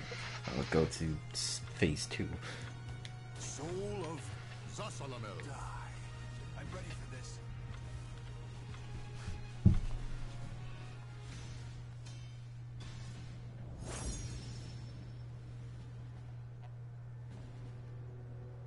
Everyone is Grow. Everyone is Grow. Grow, and Grow, apparently Grow. apparently Grow in season 2 is not good. Because season 2 is fucking weird. Yeah, Asmo's. Let me... So in terms of characters, we're probably not going to get through all of them tonight, but I have like 30 of them made on this game alone. Battle 1. Fight.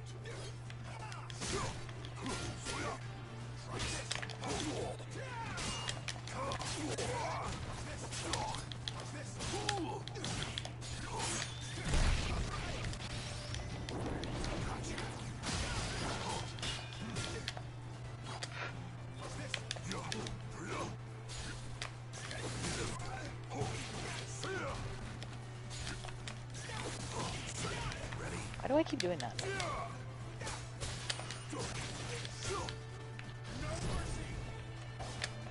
Shit!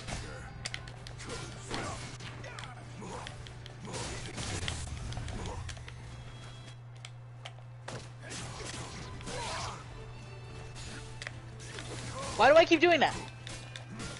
What are you hidden? No, I'm like actively doing it on, like, my hands are doing it properly, but my brain is not agreeing.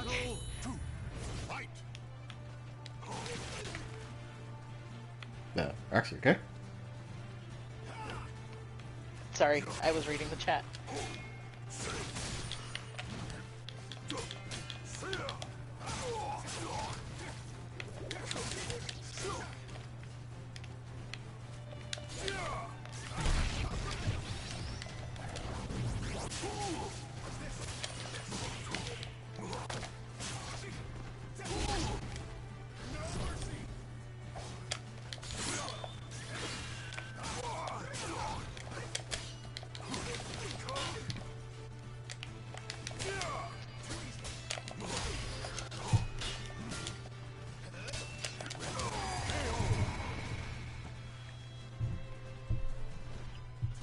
stand. Fight to your last breath. Battle 3. Fight. Alright, so yeah, tier list wise, as well as top tier right now. Siegfried is right below him, and then below both of them in about equal standing are Ivy, Sungmina, Zasalmel, Mitsurugi, and Raphael. Everyone else is like mid-high tier, and then low tier you've got Cervantes, Tira, and Taki.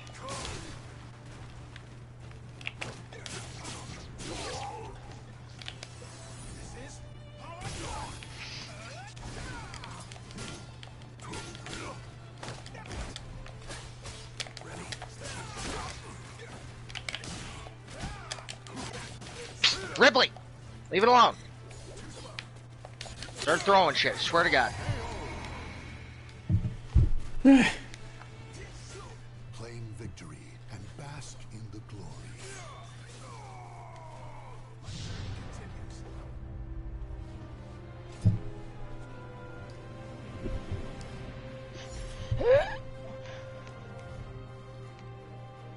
Okay, and we continue onward until the fucking self-inserts are covered.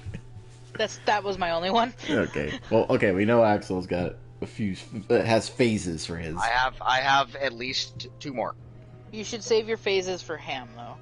Because you guys have, like, a story. That's fair. Mine is just the one who just sits on the sideline and watches both of them beat the shit out of each other. Alright, well, if I'm not playing the self-insert, then I'll play a different non-D&D character. I shall also play a non-D&D character.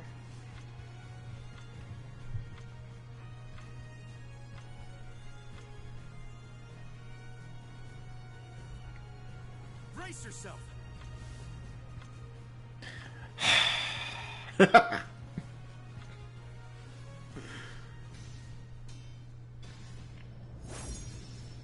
I don't know why it says Coda. I changed my name. This is Riv. Hello, Ripley. Please stop fucking with my stuff. We'll kill you. When souls collide, chaos erupts. Hi, Rain. Updated to new glamour. Show me what you Battle 1. Fight.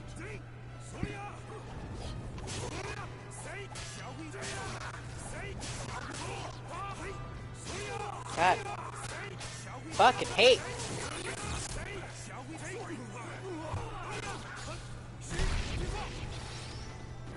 Rip. Broke my shirt already. Weep shit! Victory goes to the last one standing.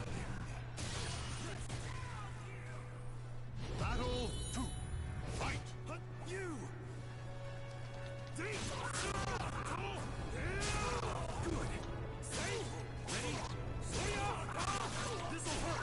Can I, like, do something, maybe? Isn't it weird having to fight against a character that actually has good movement on their attacks?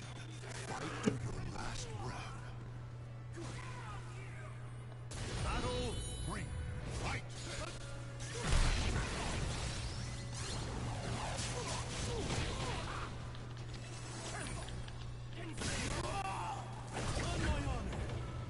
Oh, the critical edge got 8. Shura's blade!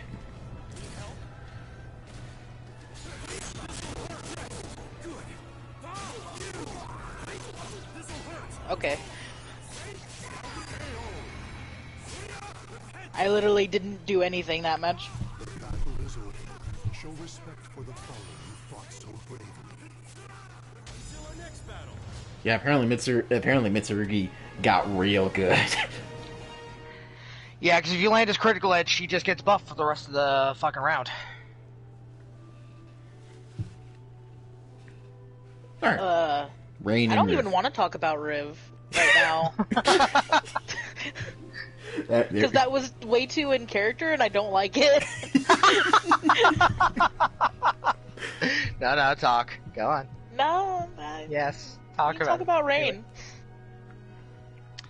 Rain's my Final Fantasy 14 character. He's a weeb. Go on. That's pretty much it. That is not it. You know that. He's a warrior of light. Started as a rich boy. Rain started off as a young, he was born in Ul'dah to refugee parents. A Hur couple passing through the city, well-to-do, owners of a shipping company.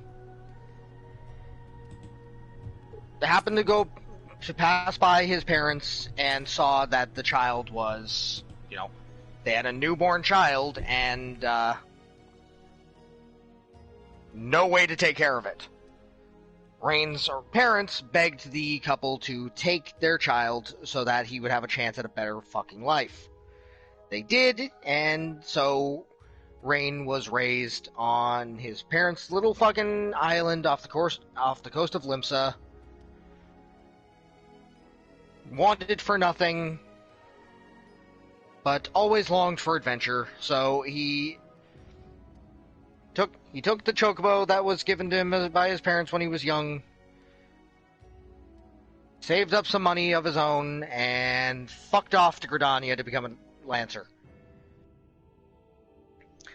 Insert story of FF14 here.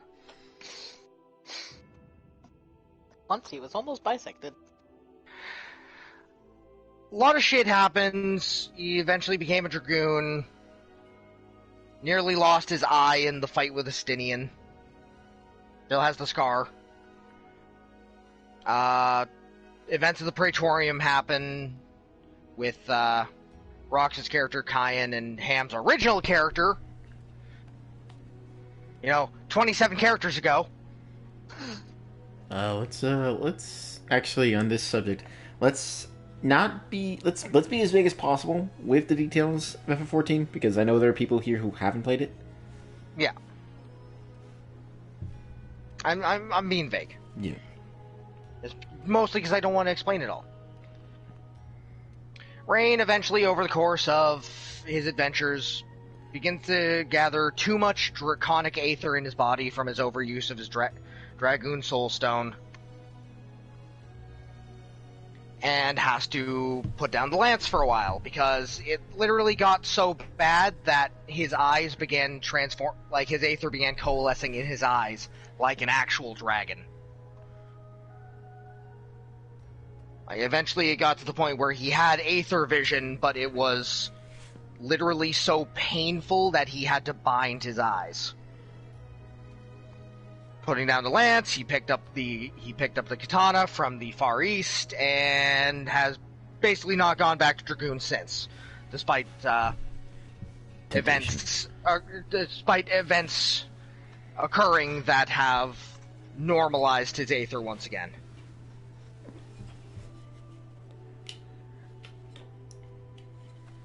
He's gonna beat the shit out of most of Ham's characters. Mm-hmm. The best way I have to describe the dynamic between Rain and Ham's current fucking character, that being Alton Dume, the piece of shit, yes, is that their last serious fight is some Asura versus Oni shit. Set to Mad Kalia, because of course. Such a good song. Falling together in this dissolving sound of cities' cries. Okay. Roxy cannot avoid. What's up with Riv? A lot. Go on! Riv is an entirely original character. Including his universe. As one might be able to tell by now, I really like dragons. Riv is a dragon. Riv is Aaron liking dragons. Riv is from a world where fantastic creatures like phoenixes, dragons, elves, your typical top 5 high fantasy magical creatures. Not my top 5, but you know. You're typical. You're not. I'm gonna punch you in the throat. Are like the normal, and like they live in like a split reality with humans. Like it's not that they're unaware of each other; they just don't really interact. And for all of these the like fantastic ones are called phantasmals.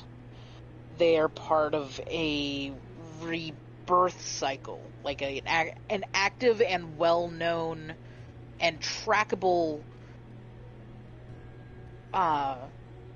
reincarnation cycle. And Riv is the main character of this whole shenanigan, and his soul was fucked with before it was reborn. And he's got issues that have resulted in his super shitty older brother treating him like absolute literal garbage.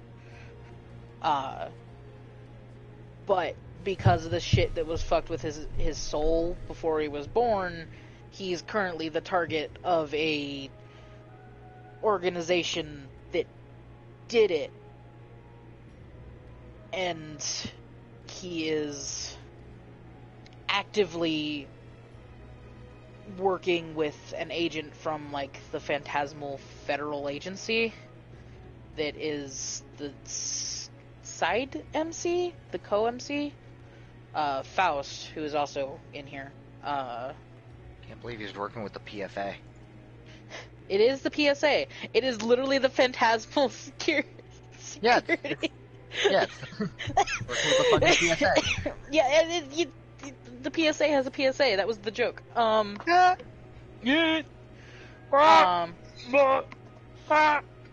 And he is unreliant on his magical abilities like most dragons are, and he is constantly fist fighting with everybody and constantly gets his shit handed to him. Even though he likes to act a big game. He's a major dork, but also a social recluse, because his brother is an asshole. I should play Firo next.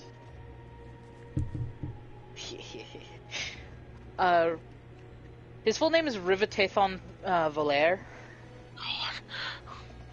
It's a me-level name. And It's that's why we call him Riv.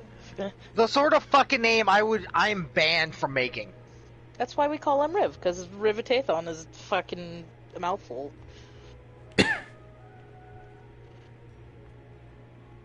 And Riv is one of my most structured original characters that has no basis in D&D or in fandom culture.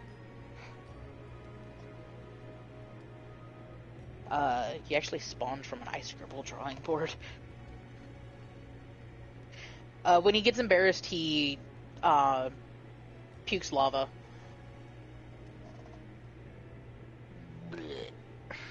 Yeah. Lava just happens. Well, okay then. Yeah. Alright, so... I love Riv. I think it's you two next? Yes. Because you and I fought, then Rox and I fought. Yes. Rox Lava. Wait, did Rox Yes, beat both lava. of us? No. No, wait. I got my shit royally handed to me by Rain did that thing he does where he just spams Midare. Yes, like a volcano. I have a doodle of it somewhere, but in the ice scribble board that he spawned from,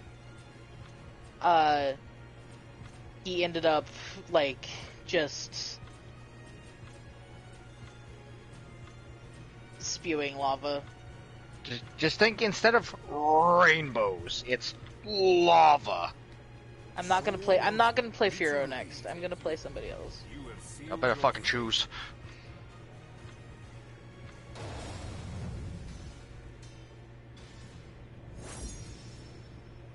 The denim jacket was the best thing to be added to this game. Denim. Denim. Y'all watched fucking World According to Jeff Goldblum yet? No. He has a whole fucking episode on denim. And listening to Jeff Goldblum talk about denim is an experience. Ham, if you bring me out, I will never forgive you. Just stay away from the edge. So, you desire to fight? Just dodge. Don't get hit. One, fight!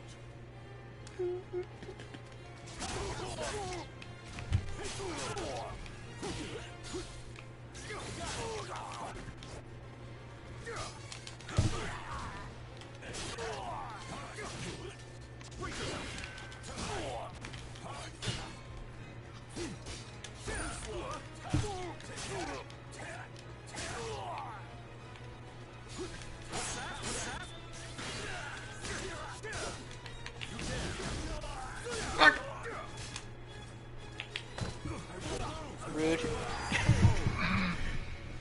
How do you defeat the turtle? You grab him. The last one standing.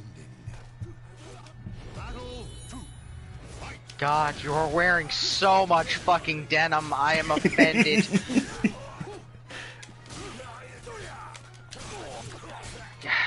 Shouldn't wear a fucking jean jacket with jeans. It's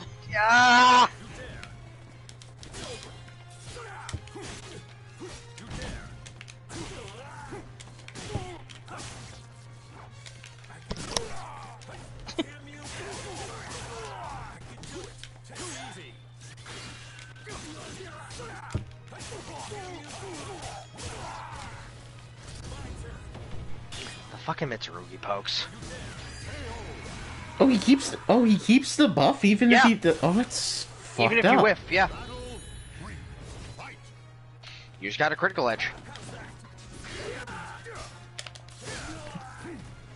It also unlocks a couple of extra moves.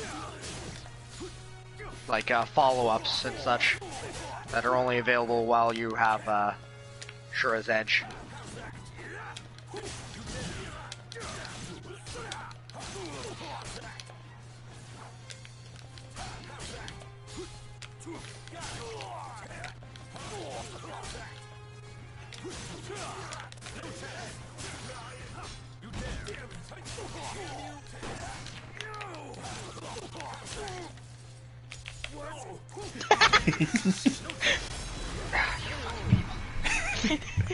Whack. Victory will not. Battle 4. I mean, wearing plaid with plaid is just eye-murdering. You fucking tried. Did try. I saw that.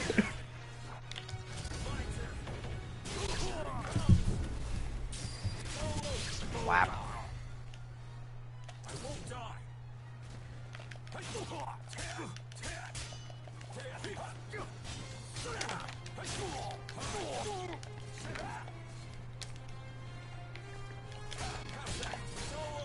Whoa, okay, that's new. What, the third hit of that? Yeah.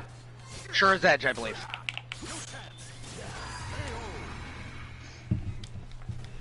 That's in character for Maximus. It's also a character for Faust.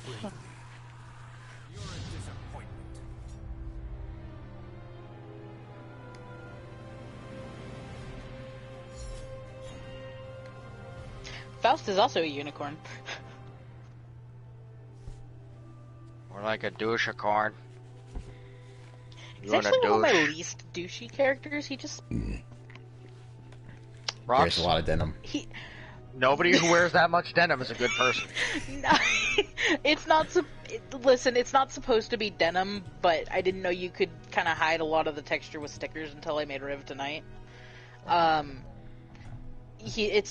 He's supposed to look more like the Code Vein variant, where it's a freaking button up with a freaking waistcoat. Do you want to talk about Max? Okay. Denim. Max is... there's not a whole lot to say about Max. Max is a... not necessarily an orphan, just raised in a really bad environment. He was a man gifted with incredible... Well, okay. He was a man gifted with the blessing of luck. But luck is always fair. It is equal. Flip of a coin, his life is in the flip. He's a good dude. He's like Azil, one of the goodest boys. Max is a good guy. Yeah, he is in the campaign he was in, he was essentially like the dad of the group. He once met a tiefling boy with a lot to prove, a chip on his shoulder, and a lot of magic by the name of Emmerich. Who was the opposite of lucky. My boy. Picks up M, lifts him to the sky. This is my little brother now. Screet! Max lives naturally. He's about as normal as it gets, but except for this magic coin he has, which its strength is dictated by luck, the flip of the coin. It transforms into weapons for him, and his attacks and moves were all dictated by a 1d2, or just, the flip of the coin. He heads, he'd succeed, and he would succeed spectacularly. Tails, he'd fail miserably. He literally lived on that. Remember that time you got heads and parried my soul blades, but they can't hurt me because they are part of me. I think I let that slide because I was really I did not want Max to get any further in the tournament, but that's fair. But he's just a good dude, and he was in over his head with his party members because he's so normal.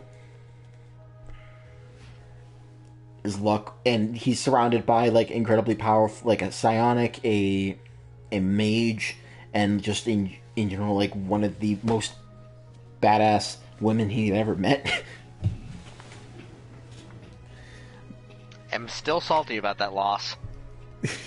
To this day.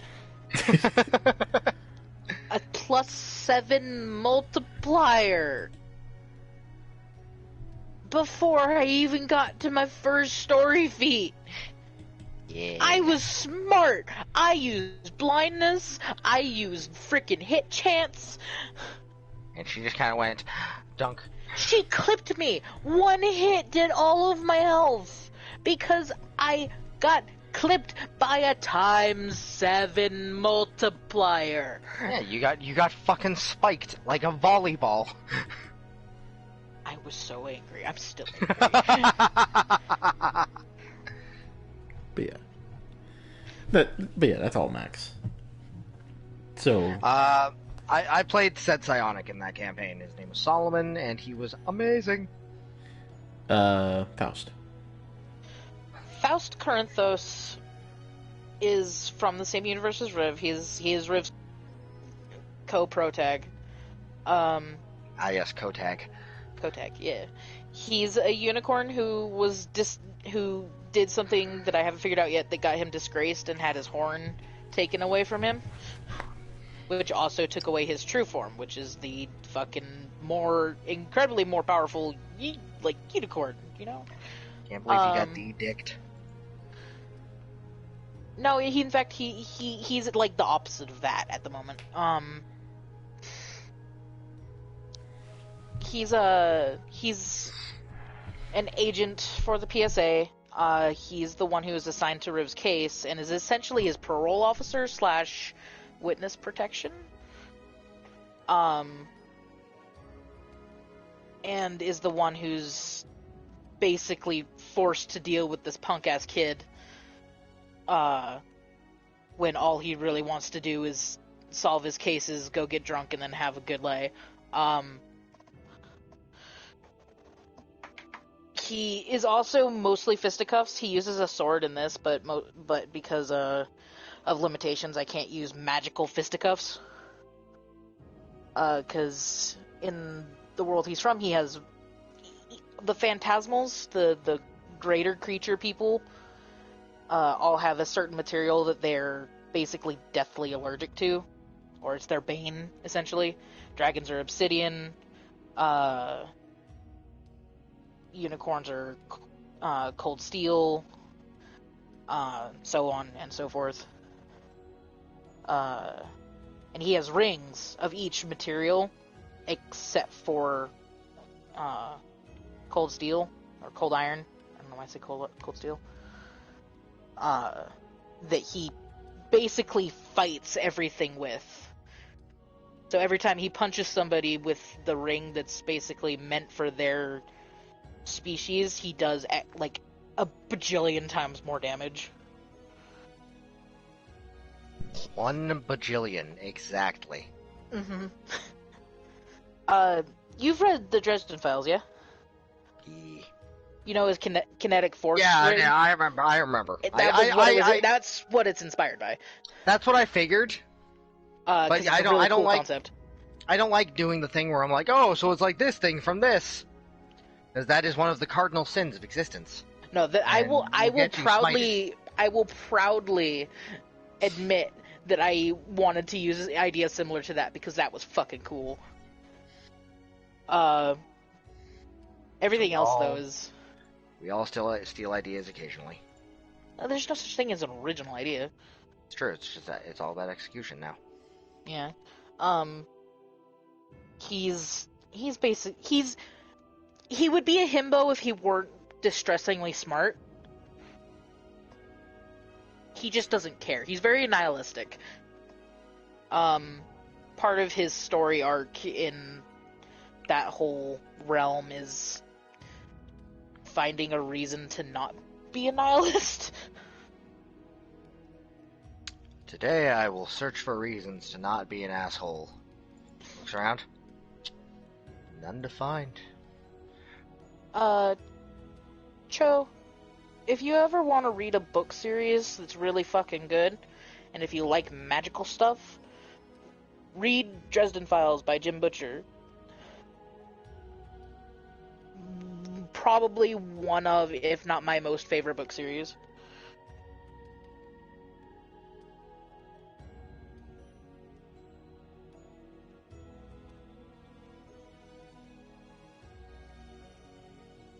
But that's basically Faust. He's distressingly vain, while at the same time, more often than not, looks like he just woke up on the side of the street after having too many fucking drinks at the bar. Too many alcohols. Too many alcohols? Too many alcohols. Is a concept that should only be stated by cowards. All right.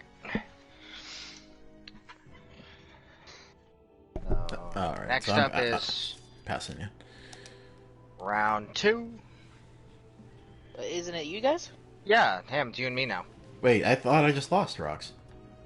Wait, no. We're doing round robin. We're Okay, I'm confused. I'm sorry.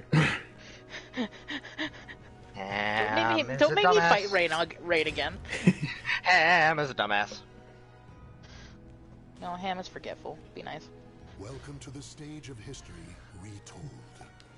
Alright, we're going back to stage 2 here. Yeah. Soul of Zasalamel. I shall be your undoing.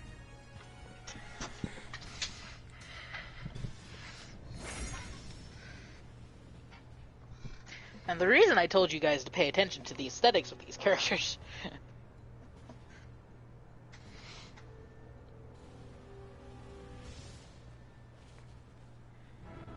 When souls collide, chaos erupts. Why do you choose to fight? Your time has come. Battle 1. Fight!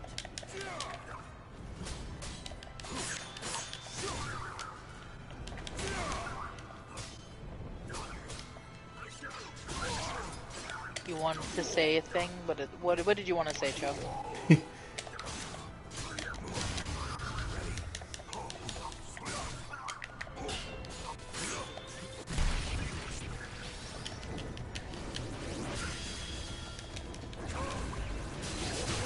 We all say things here.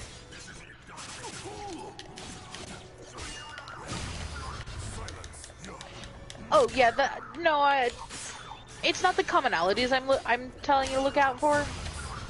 It's because they're in stages that I wanted you guys to pay attention. This is stage 2. Yeah. Also because my self-insert is literally the opposite of everything that they are. I use white and the color blue, and I don't cover my face. Whereas they're both black, red, and gold, or just black and red, or just black and gold.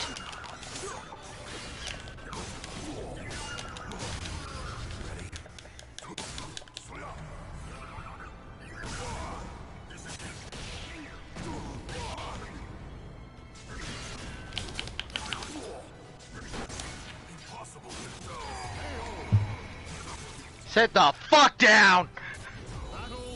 Your fucking counter shit.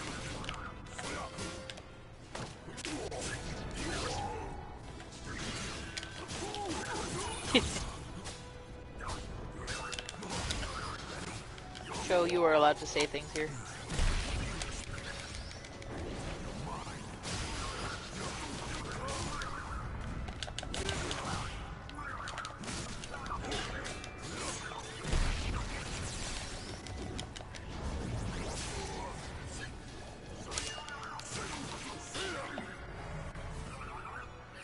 Nothing can stop Axel, but that doesn't mean you can't say things. Missed. The fact that that hit. Yeah, I was about to be like, ha, you missed again. Mild amounts of horseshit. Now I'm naked. He is naked.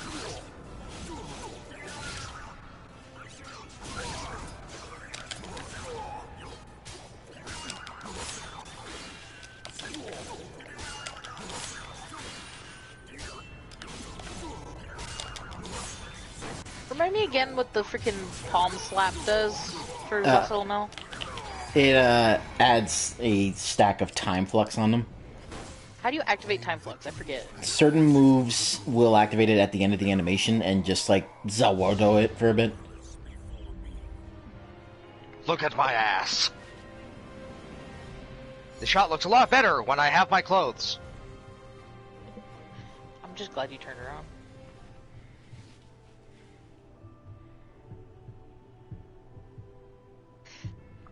And then it's... Alright, so with stage 2 I can actually kind of explain the story a little bit here. So, with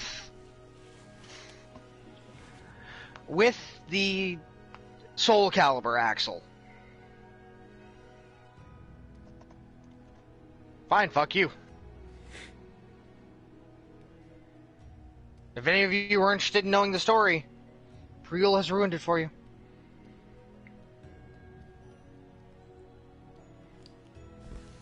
I think she was more talking about the ass. I also think it was about the ass. Oh no, it's too late. Context. You also know that there's a delay on stream. I'm being an asshole! And I'm here to not have you do that. Well, stop it. No. Anyways.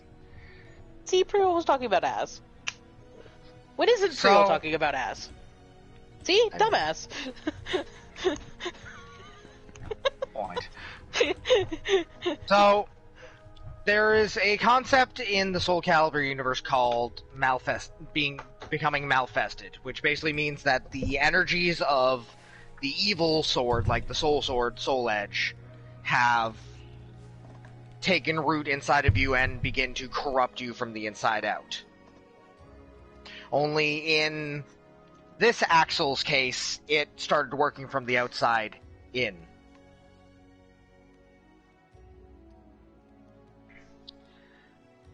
So, rather than first beginning to lose his mind and his soul to the energies, his appearance went first.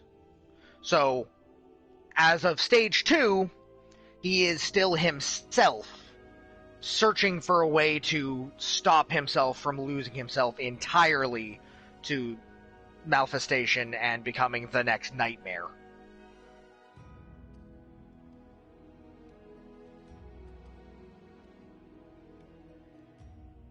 Before that, he was just a simple swordsman.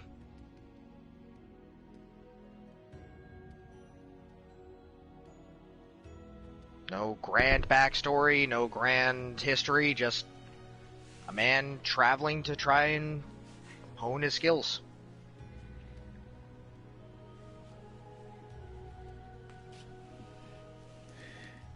It's and it's very much a similar story with Ahmad over there. He's a simple soldier who is trying to seek out glory, but they end up in the time and like these two end up in the time and age of nightmare, of the Azure nightmare. So dealing with Malfested, dealing with these terrible creatures, slowly becoming stronger, and the two of them meet, and obviously there's a rivalry born from there. They grow stronger by fighting alongside each other. But then as Axel becomes more malfested, Hamat needs to try and keep up.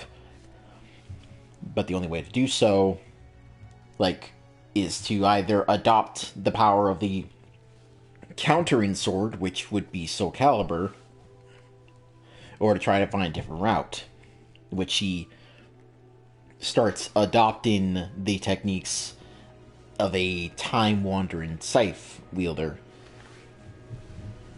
to try and see if he could possibly contend with the might of Soul Edge and in the Malfestation. Which in character-wise, this is perfect, because it means this was no, he couldn't. And then it goes into either from there it goes into either stage, there's the bad end and the good end for this character. One where he basically becomes the avatar for Soul Calibur and then clashes from then on out, or the alternative, which I'll probably do that one next, but I'll wait. Technically, the good end for this Axel is stage 2. He stays at stage 2. The physical transformation is irreversible, but he can at least preserve his mind and his soul.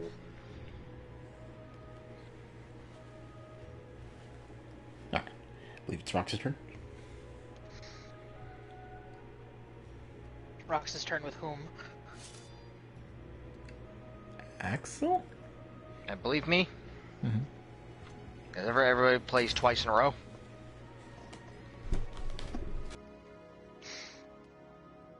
Welcome to the stage of history retold. Who to play this time?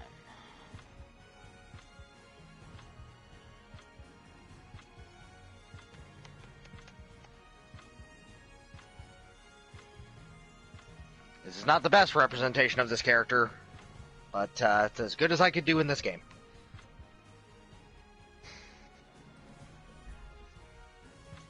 I shall be your undoing.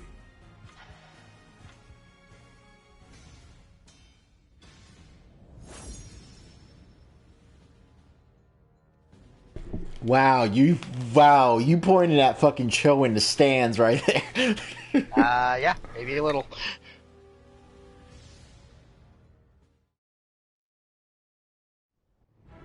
When souls collide, chaos erupts. Why do you choose to fight? Fight! I, Desire to fight. I need to change my voice on here. Battle 1. Fight! Begin. Begin. Sing. Two.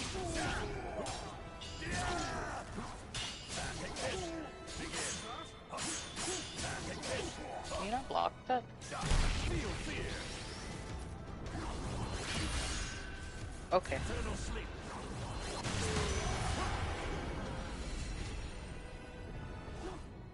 Victory goes to the last one standing.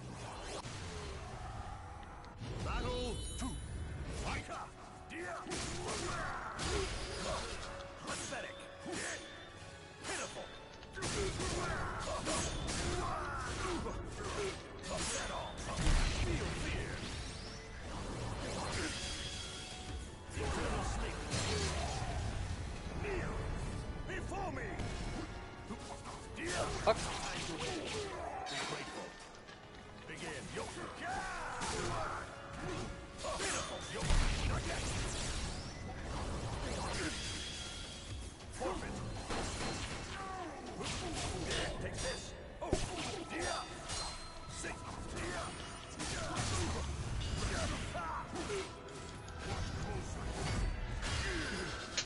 I have no The health. recovery, the There is recovery no from that health is so on my fast. bar. Victory goes to the last one standing. There's no health This in is my not bar. an axle. Real? Like, 3. Fight. Die. Sing. Soya. Pathetic. Not yet. Yeah, Roxy, we will rock in that magic pixel right there.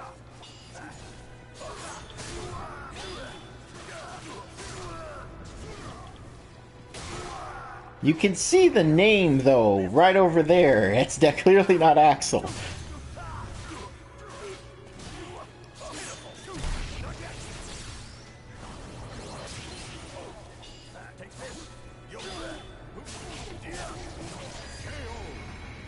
Time to win. Be grateful. Stand. Fight to your last breath.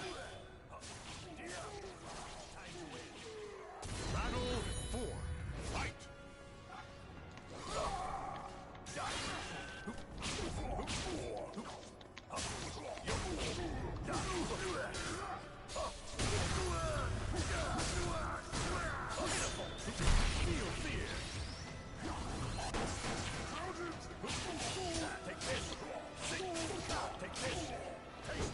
What? Okay.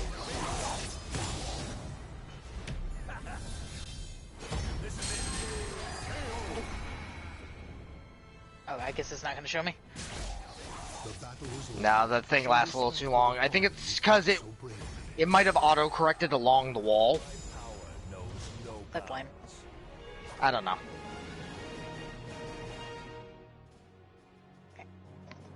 And to be fair, Ham, your streaming quality isn't exactly the greatest. Well, It's it's, like- it's 720. Like, it's okay. And there's really no way to fix that on PS4. Not with No, a you special just- streaming it- shit. Exactly. It's locked at 720.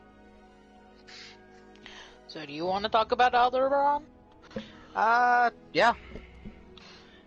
So, Aldebaran is... Okay, so, first of all, Priul, I'm gonna point out, his hair, way fucking brighter. For a reason. Aldebaran is literally a star. He is the star Aldebaran. Some affectionately know him as Al.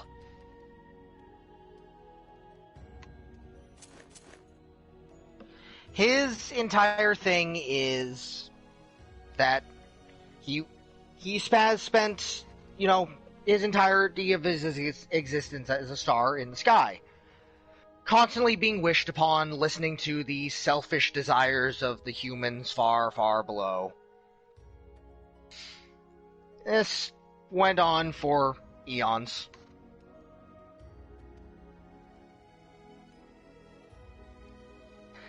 And until eventually,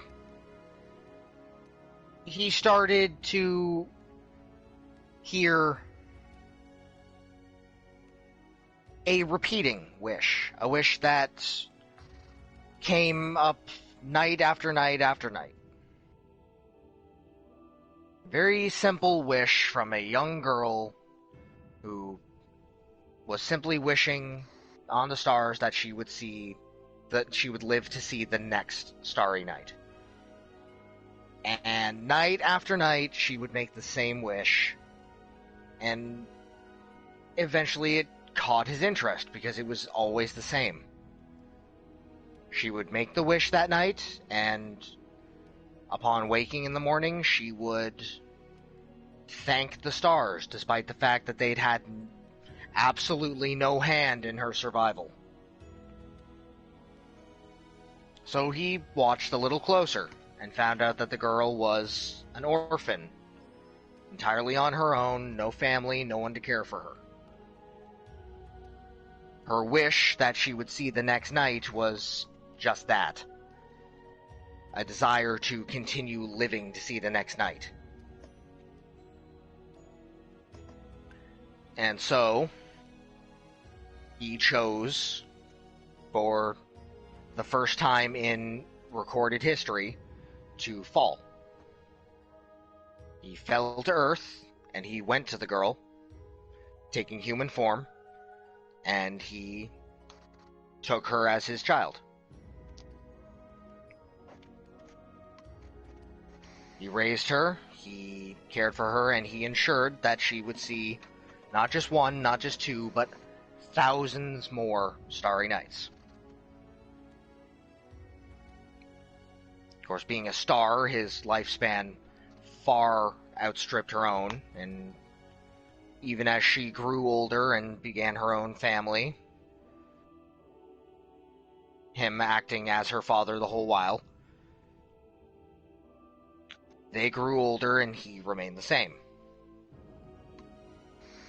So, eventually, she passed, and he mourned. He stayed with the descendants of his daughter for a time, his grandchildren, his great-great-grandchildren, etc., etc., etc., before deciding to move on. But even after leaving them, bidding his fond farewells, he couldn't bring himself to return to the heavens again. He had spent too much time on Earth among people and realized that there was more that he could do. So he stayed on Earth, and he decided to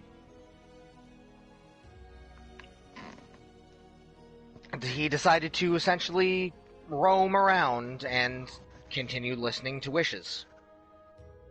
If they were selfless enough, or had good enough heart and intention behind them, then he would do what he could to grant them.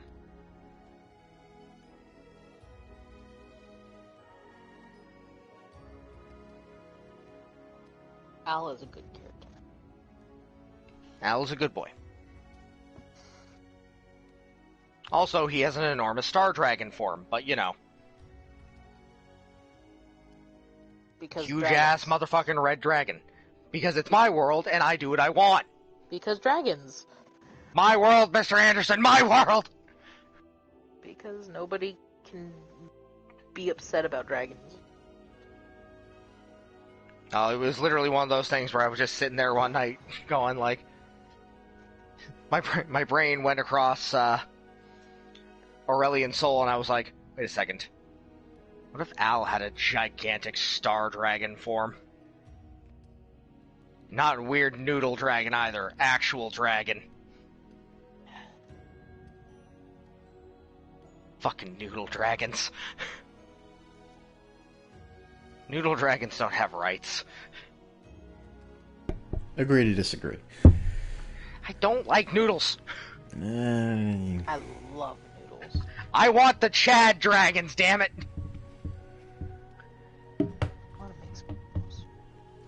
Alright. Soren.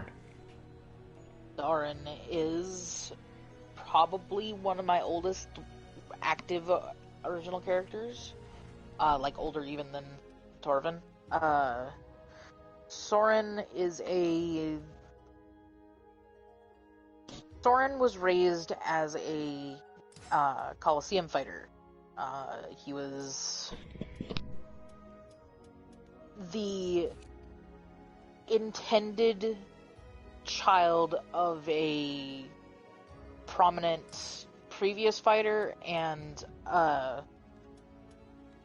his chosen spouse. It was weird. And he was essentially bred to be a fighter.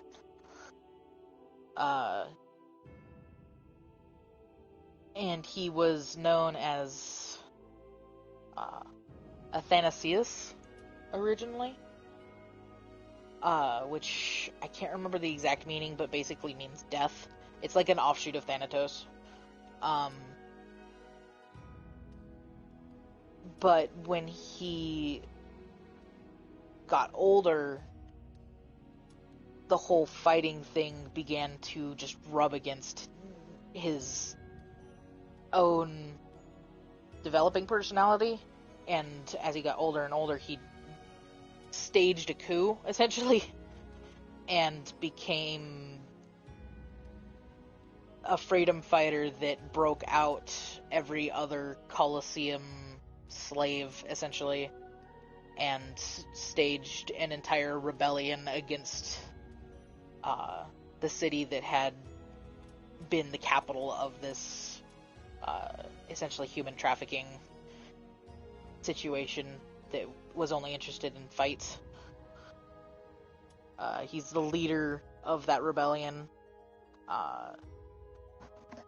and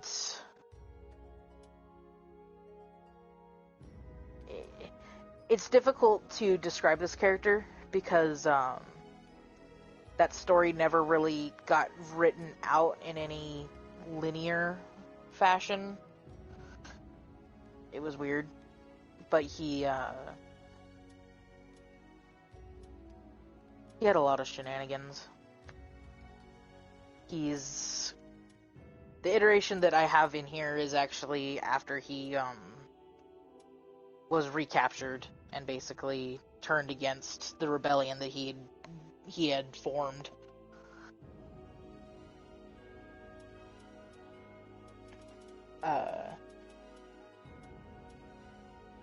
Yeah, Soren. I'm tired. Soren's story has never been set in stone, so it's hard to, like, come up with a lot of facts I know about him without, like, going on needless rants about other things. We're probably wrapping up here soonish. Soon, pretty soon. We got, the respective stage 3s. Yeah, we got the respective stage 3s, but I think I'm gonna have Rocks next first. Yeah. No, it's, everybody goes twice in a row. I did my 2, and now it's, you and Rocks. Yeah. And then it'll be you and me. Welcome to the stage of history. I have a tendency to make dad characters because Soren is a dad character.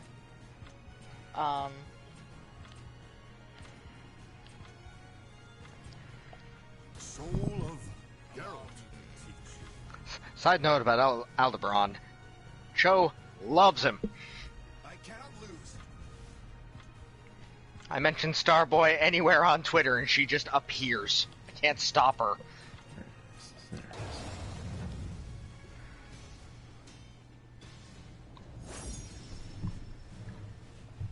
Resident Evil Nathaniel.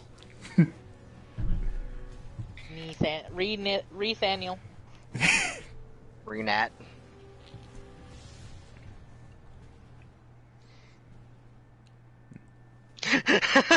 Nathaniel Remind. Itself at this old sea. Nathaniel Recoded. Cho, I'm not trying to call you out. I'm just stating a fact. Alright, and well, there's my copyright claim right there for Hunter be Hunted. God damn it, Witcher!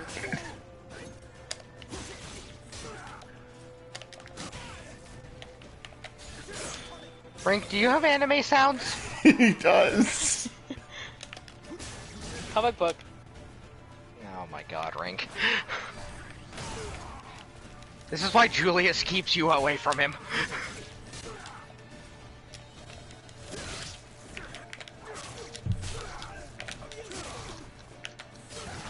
Rip.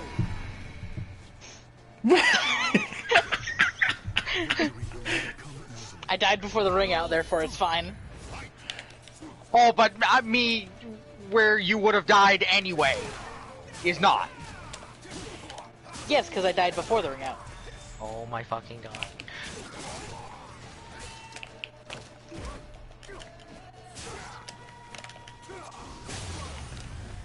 Roxy's trying. No, he just keeps wandering Murdered his over sick-ass there. coat. Yeah, you ruined my fucking coat, you ass. Sorry, I shot your coat. It's an expensive fucking coat. My coat's better. Victory will not What be coat? easy. All I see is a mess. Joe, you don't need to defend yourself. I get it.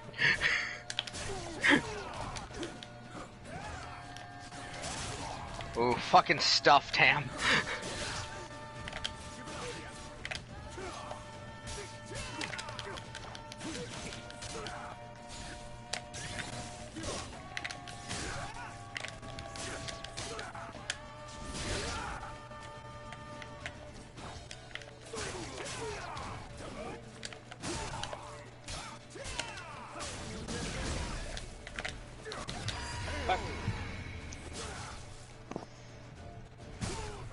Victory.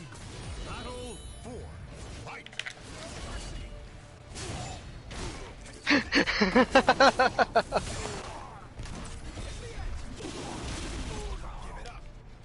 So this isn't the same rink that you know. knew? Clearly, he's less piratey. Less? I would say more. What is with the shirt? I never said he had pirate aesthetic. He's just wants to be a pirate. He's also literally using Cervantes' style. Yeah, but Cervantes' style is the only style with a gun. He's also a pirate, though. Like, I literally have a character that is a fucking cowboy that uses Cervantes' style because it has a gun. It's true. Shirt's dead. Claim victory. Sure it is dead. I'm also just... I lost that round, so... Yes, Joe, we do know this. Quite frankly, it is mildly intimidating. The depth of your ability to love things scares me.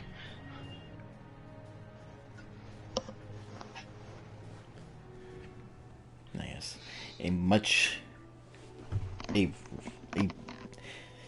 A less bulky looking Nathaniel. A Nathaniel that is more actually drow than the Nathaniel that was before. The Virgin Nathaniel. The more accurate Nathaniel, yes. The not Chad Nathaniel. Look, it was incredible. Look, it's supposed to be like incredibly rare for giant drow. And Chad Nathaniel! Remember, didn't we just homebrew it that we just retcon drow sizes? Priel, I think the type of stars he's talking about is stars. no. I think the idea was that because, like, apparently Talvos was just that big of a dude. It's genetic. It became genetic. Yeah. We retconned Nathaniel's size in the first session. Because you were like, oh, he's not shorter than everybody. Like, and we were like, do you know how big Dark Elves are? And he was like, no. Yeah, They're so like 4 to 5 feet tall. It's like, fuck that. yeah, so we adjusted that, and now I'm actually making it a bit more accurate. He's not nearly as bulky or big.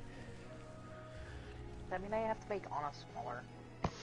If you want, this is remake Nathaniel, so you don't have to really adhere to it. Priel, he was literally talking about stars. Like the fucking Resident Evil. He was literally talking about stars. Like, I don't know what to tell you.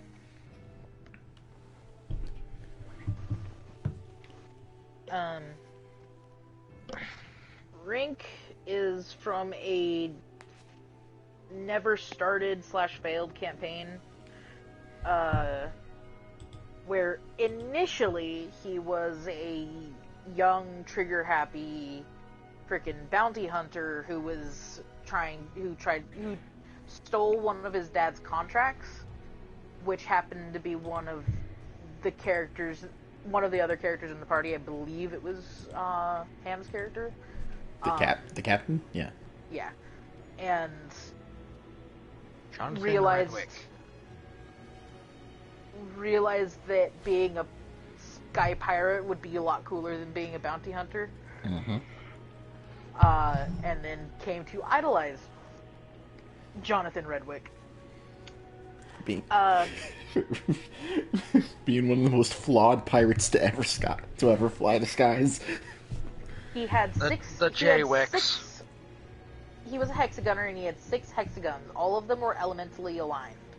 He had holy, unholy, fire, and ice, and no, I only had 4. He had 4, not 6. And a strength score that meant he couldn't carry anything but the guns. So he had a bag of holding. This rink is not too different personality-wise, except for a little bit more maturity and also a little bit more Rufio. Yeah. This iteration of Rink would have to be reworked into a different campaign because he wouldn't work in the original one. Because this one is a captain of his own crew and a fleet of ships. Rufio. And he has a cursed dragon mark, as is a thing that you can only get in Eberron campaign in terms of like what it means. Yeah, Julius has one. Yeah. His And is that's- aberrant. And that's what's under the bandana is it's basically a mark that makes his entire lower half of his face look like a jagged row of teeth. And that gives him his intimidation factor with his crew. And he's still trigger happy, and he's also quite loaded with a lot of explosives that he leaves on ships that he's raided before shooting them. And he's actually quite a bit more sinister than I originally intended him to be, but it was born out of a dream, so that was what spawned it. There's not a proper, like, well-modeled trench coat in this game, otherwise he would have one, but the long leather coat in this game is fucking stupid looking. Yeah. It's not great, but it is what it is. Not great. So I decided to go with more of a somewhat modern aesthetic, which also would have suited him. But yeah. Robbie Rink Nikolai was his full name. Okay. Rink is a nickname, though. Alright, so for this last one, this will be our last one for tonight. Last set. Yeah, last set. So it's me and Axel. Be you and me next, and then You and him next. yeah, and then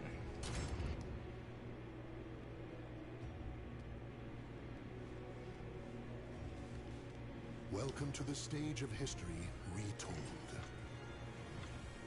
oh shit, I fucking double tapped. God damn it. Fucking input delay. Well, I was going to play a blonde punch boy.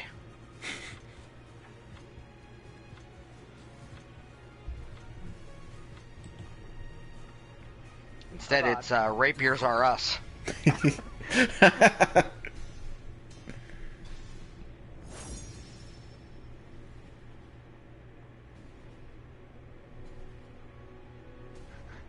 Look at my sword! Look at my sword! No, look at my sword! When souls collide, chaos erupts. Why do you choose to fight?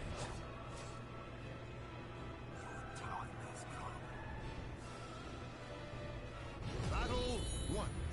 Oh, Prometheus! Yes. Oh, I love it!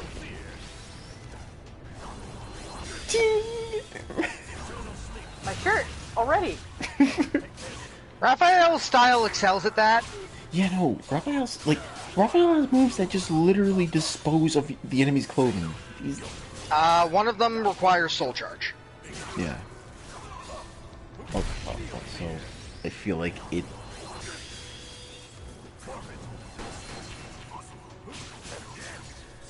Well, I won't lie. This look Prometheus is rocking right now is reminding me of a certain angelic fuckboy. Come easily. It must be seized. Don't say that. Battle 2. Fight. He's got that feast for you though.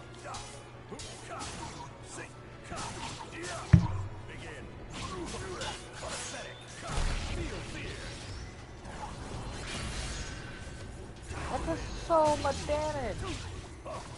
I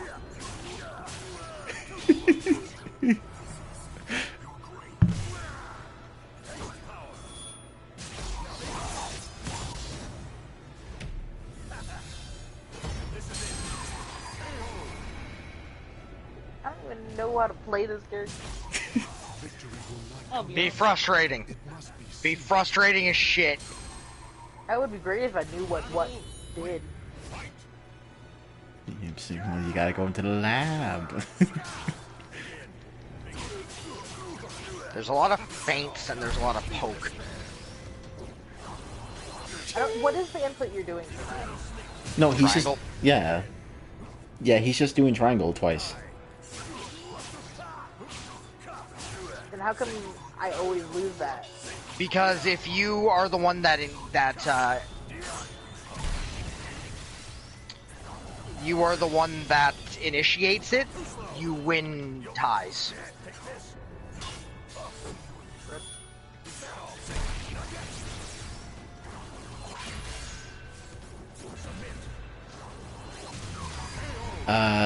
It's a rock paper scissors sort of format. The battle is over. Show us for the fallen. Triangle loses to circle, circle loses to square, square loses to triangle. And then you also have the ability to sidestep, duck, hop, or guard. But if you guard it and they do a triangle on the second clash, you get guard broken. Alright, so we know about Aldebaran. What about Prometheus?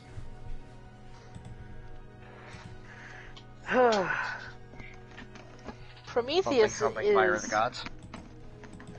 Prometheus is the antagonist in Riv's story. He's the one who actually fucked up Riv's soul. He wants to destroy the system of reincarnation. He wants to make it so everybody's life is one and done. Because in the very beginning of his life, he fell in love with a mortal, or a carnal, is what we call the humans. And they died. And he thought it was unfair that they died and wouldn't come back, whereas if he died, he would come back. And basically set about building an entire cult of people who believed as he did and wanted to utterly destroy their way of life. I love vaguely evil cults. And he was experimenting with, there's a third tier of people. They exist in the carnal, spectrum where they're demons, and they have phylacteries, and he was experimenting with taking a phantasmal soul and combining it with a demon's phylactery, and that's what fucked up Riv.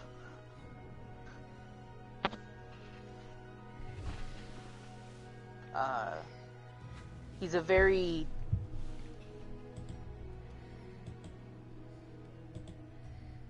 charismatic, but also spoopy person.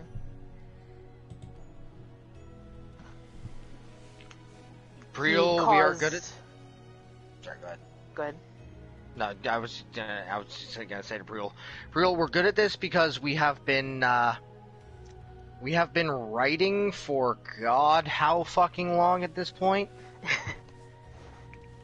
Most of our lives. This is what we do. We build characters. I have created and forgotten about more characters than I care to fucking talk about. Yeah. Anyways, please continue, Rox. In his experimentation, he actually did succeed with one of the earliest species, and that was the phoenixes, who were the most powerful because they could instantly reincarnate. And he managed to cause a mass genocide, so that was cool. That's a word for it. Yeah. Firo, the one I haven't played yet, and I don't think I'll get a chance to tonight, is, in my story, the only known surviving phoenix. Also, Rox, I'm sorry to say, Firo, the style used for Firo, It's weakest in the entirely game perfect, right now. but it's perfect. In fact, I think I need to demonstrate him once, at least once, before we end stream. Alright.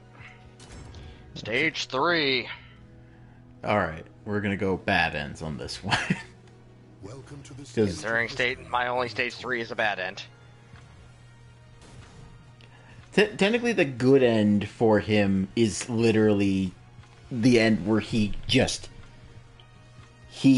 gives up all astral energy and uses Soul Calibur to just halt the manifestation.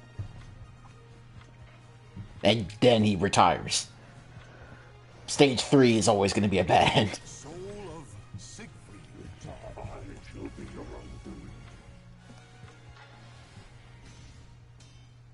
undoing. Firo is...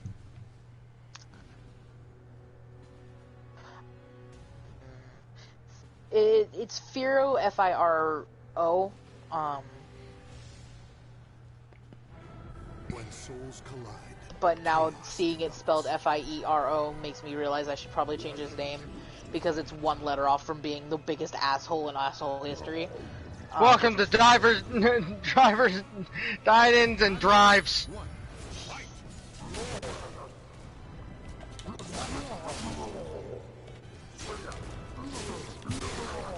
Just Philo. Philo is an asshole. Philocene is the worst. Philo is worse than the antagonist, because at least the antagonist is doing it for reasons he thinks is correct. He thinks it would be better for the world. Philo just is a dick. And I actually have refused to make him a character creator because he doesn't do anything himself. He makes everybody else do his dirty work. From beating up Riv to just causing problems.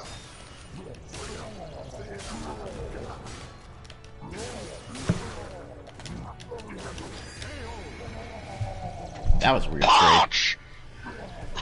Victory will not come easily. It must be seized. You don't like this dick. He's intentionally made to be an asshole that has no good qualities because he's an abusive older brother. Like, he is an unlikable dick. He is intentionally made to be in a way that nobody likes him.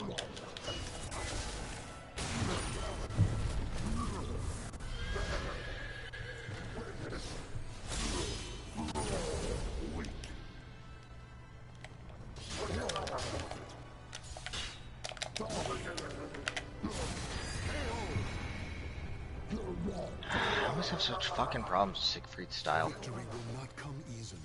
Battle 4. Fight! Yeah, no, Philistine is intentionally made to be Riv's personal, like, obstacle in life. He's not made to be a likable character. He's not made to be a dick just to be a dick. He is made to be something that needs to be overcome or defeated.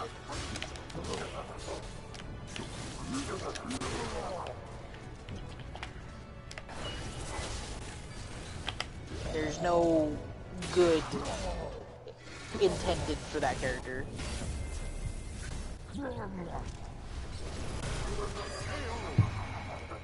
I'm just bad at dealing with Siegfried's style.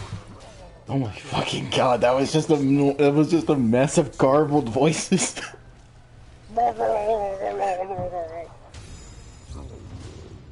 Yeah, at least mine is still audible. Because, like, the idea behind the bad end of Rain, Axel, is the bad end for him is that it's just straight up the only thing he has left in his mind is that singular thought. Just, why do you choose to fight? Just that over and over and over again, constantly seeking out battle, because that's all he has left. One more fight. I want to show off Hero. Yeah, that's fine. We'll do that. All right, and then we'll call it there. And yeah, the bad end for Hamad there is literally just the Soul Calibur makes him a slave, and his sole purpose is to fight against the current iteration of Nightmare over and over again until the body disintegrates into ashes. Which in this case would be Axel, considering like he is just fully possessed by Soul Edge at that point. He is Nightmare in all but form, and even then, the form change, the physicality is changing. Hence all the fucking armor. You know what? We'll do the old man for this one. Maxi, ready when you are. I cannot lose.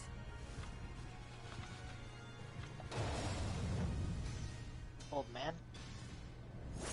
No, it's a good. It's a good end. Oh.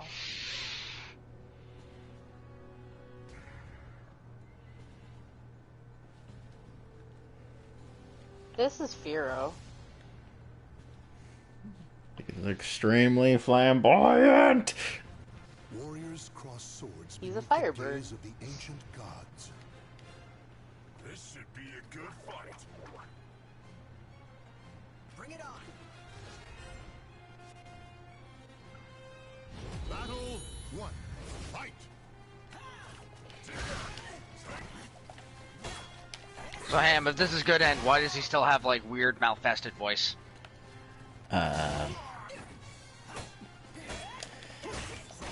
I'll explain after, Fair.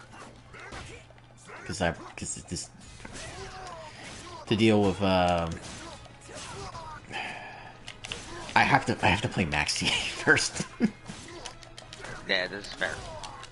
Which playing Maxi is like playing a fucking flowchart. Yeah, no fucking kidding. Victory will not come easily. It battle. Congratulations, Rox, you've become what you hate. Yeah, I know. This is payback for all the times he's thrown me off as Nightmare.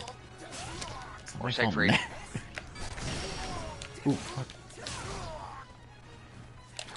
Oh, Tira, your style is the worst style in the game, but against somebody who doesn't know how to play Maxi.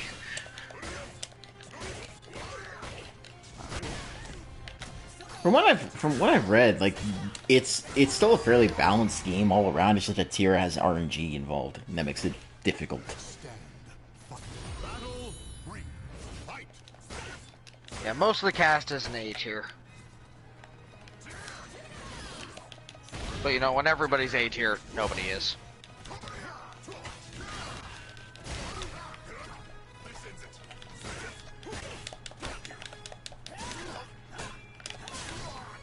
Apparently, like, the only undeniable gods are, Siegfried and Aswell.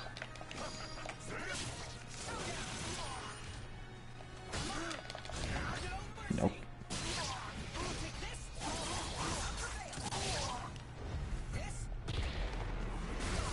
And the extra damage because he's a moody. Okay.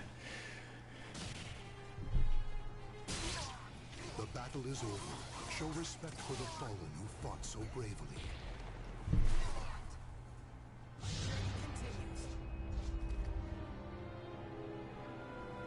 Hero is one of my most ridiculously designed characters. And I love him. See, what I unfortunately didn't get to show off to you guys tonight a lot is, the, like, 5 other variants of Bones Esquire I have. I've got Super Bones, Witch Bone, 2 Boney. I also have a skeleton character that I made in response to Bones Esquire. What's the story, Witchbone? Yeah, no. Alistair has such issues. But we'll definitely get back to this later because this was actually a lot of fun. But yeah, Bones just trying to find all these different ways to avoid Alistair. Alistair keeps fucking finding him! Okay. You're so fucking relentless! Okay, just the quick bit on the Malfestation voice for Hamant there in the good route. He essentially gives up everything. He gives up most of his fighting strength. Technically, he's not even supposed to have a weapon, but you know we don't have fist fighters in this game, unfortunately. Yeah, trust me, mood for fucking Steg. That's a mood for Riv. Like seriously, like fucking if Soul Calibur 5 can get away with just adding Devil Jin as a style, not even as a character, we can do that here, please. Fucking one of the older Soul Caliburs, I forget which one, had fucking Heihachi, so... Yeah, that was two, and that was PS2 exclusive, but yeah. Still. Yeah, so... He gives up everything to Soul Calibur to seal away Soul Edge's influence and keep Axel perpetually locked at stage 2. But it is a price that is paid, and there is negative influence remaining in him for this price. It is sort of a kind of like a life seal deal, where if one dies, like eventually one will, or at least he will die most likely before Axel does. That seal breaks, and then Axel continues on with the Road degradation. to Nightmare. Yeah. So it is temporary. But, yeah, in that state, he just kind of travels around. Like, afterwards, he just begins to travel around to find the edge of soul to shine. Get to the edge of soul to carry on deep in your heart. My self-insert doesn't really have a story. To shine. And it is during that journey, after that point, in which he would meet with a partner named Zeeg. And then that story becomes its own deal. Alright. And, Firo. Firo... Ooh, my voice cracked. Firo is, he's the last remaining Phoenix in that story. And he kind of acts like a third-party non-partisan, where he's neither on Riv's side, nor is he exceptionally not on Prometheus' side. He's there to cause problems, but also to entertain himself, because being the only Phoenix left, there's not much left to do. Because when you've lived since the eternity of forever, all you've got left is being Loki. I mean, you're right. And Look at Eslo. Yeah, technically all Phoenixes in this universe are, I haven't decided if they're genderless or if they're hermaphrodites. Um, he just prefers to be a masculine, flamboyant bird.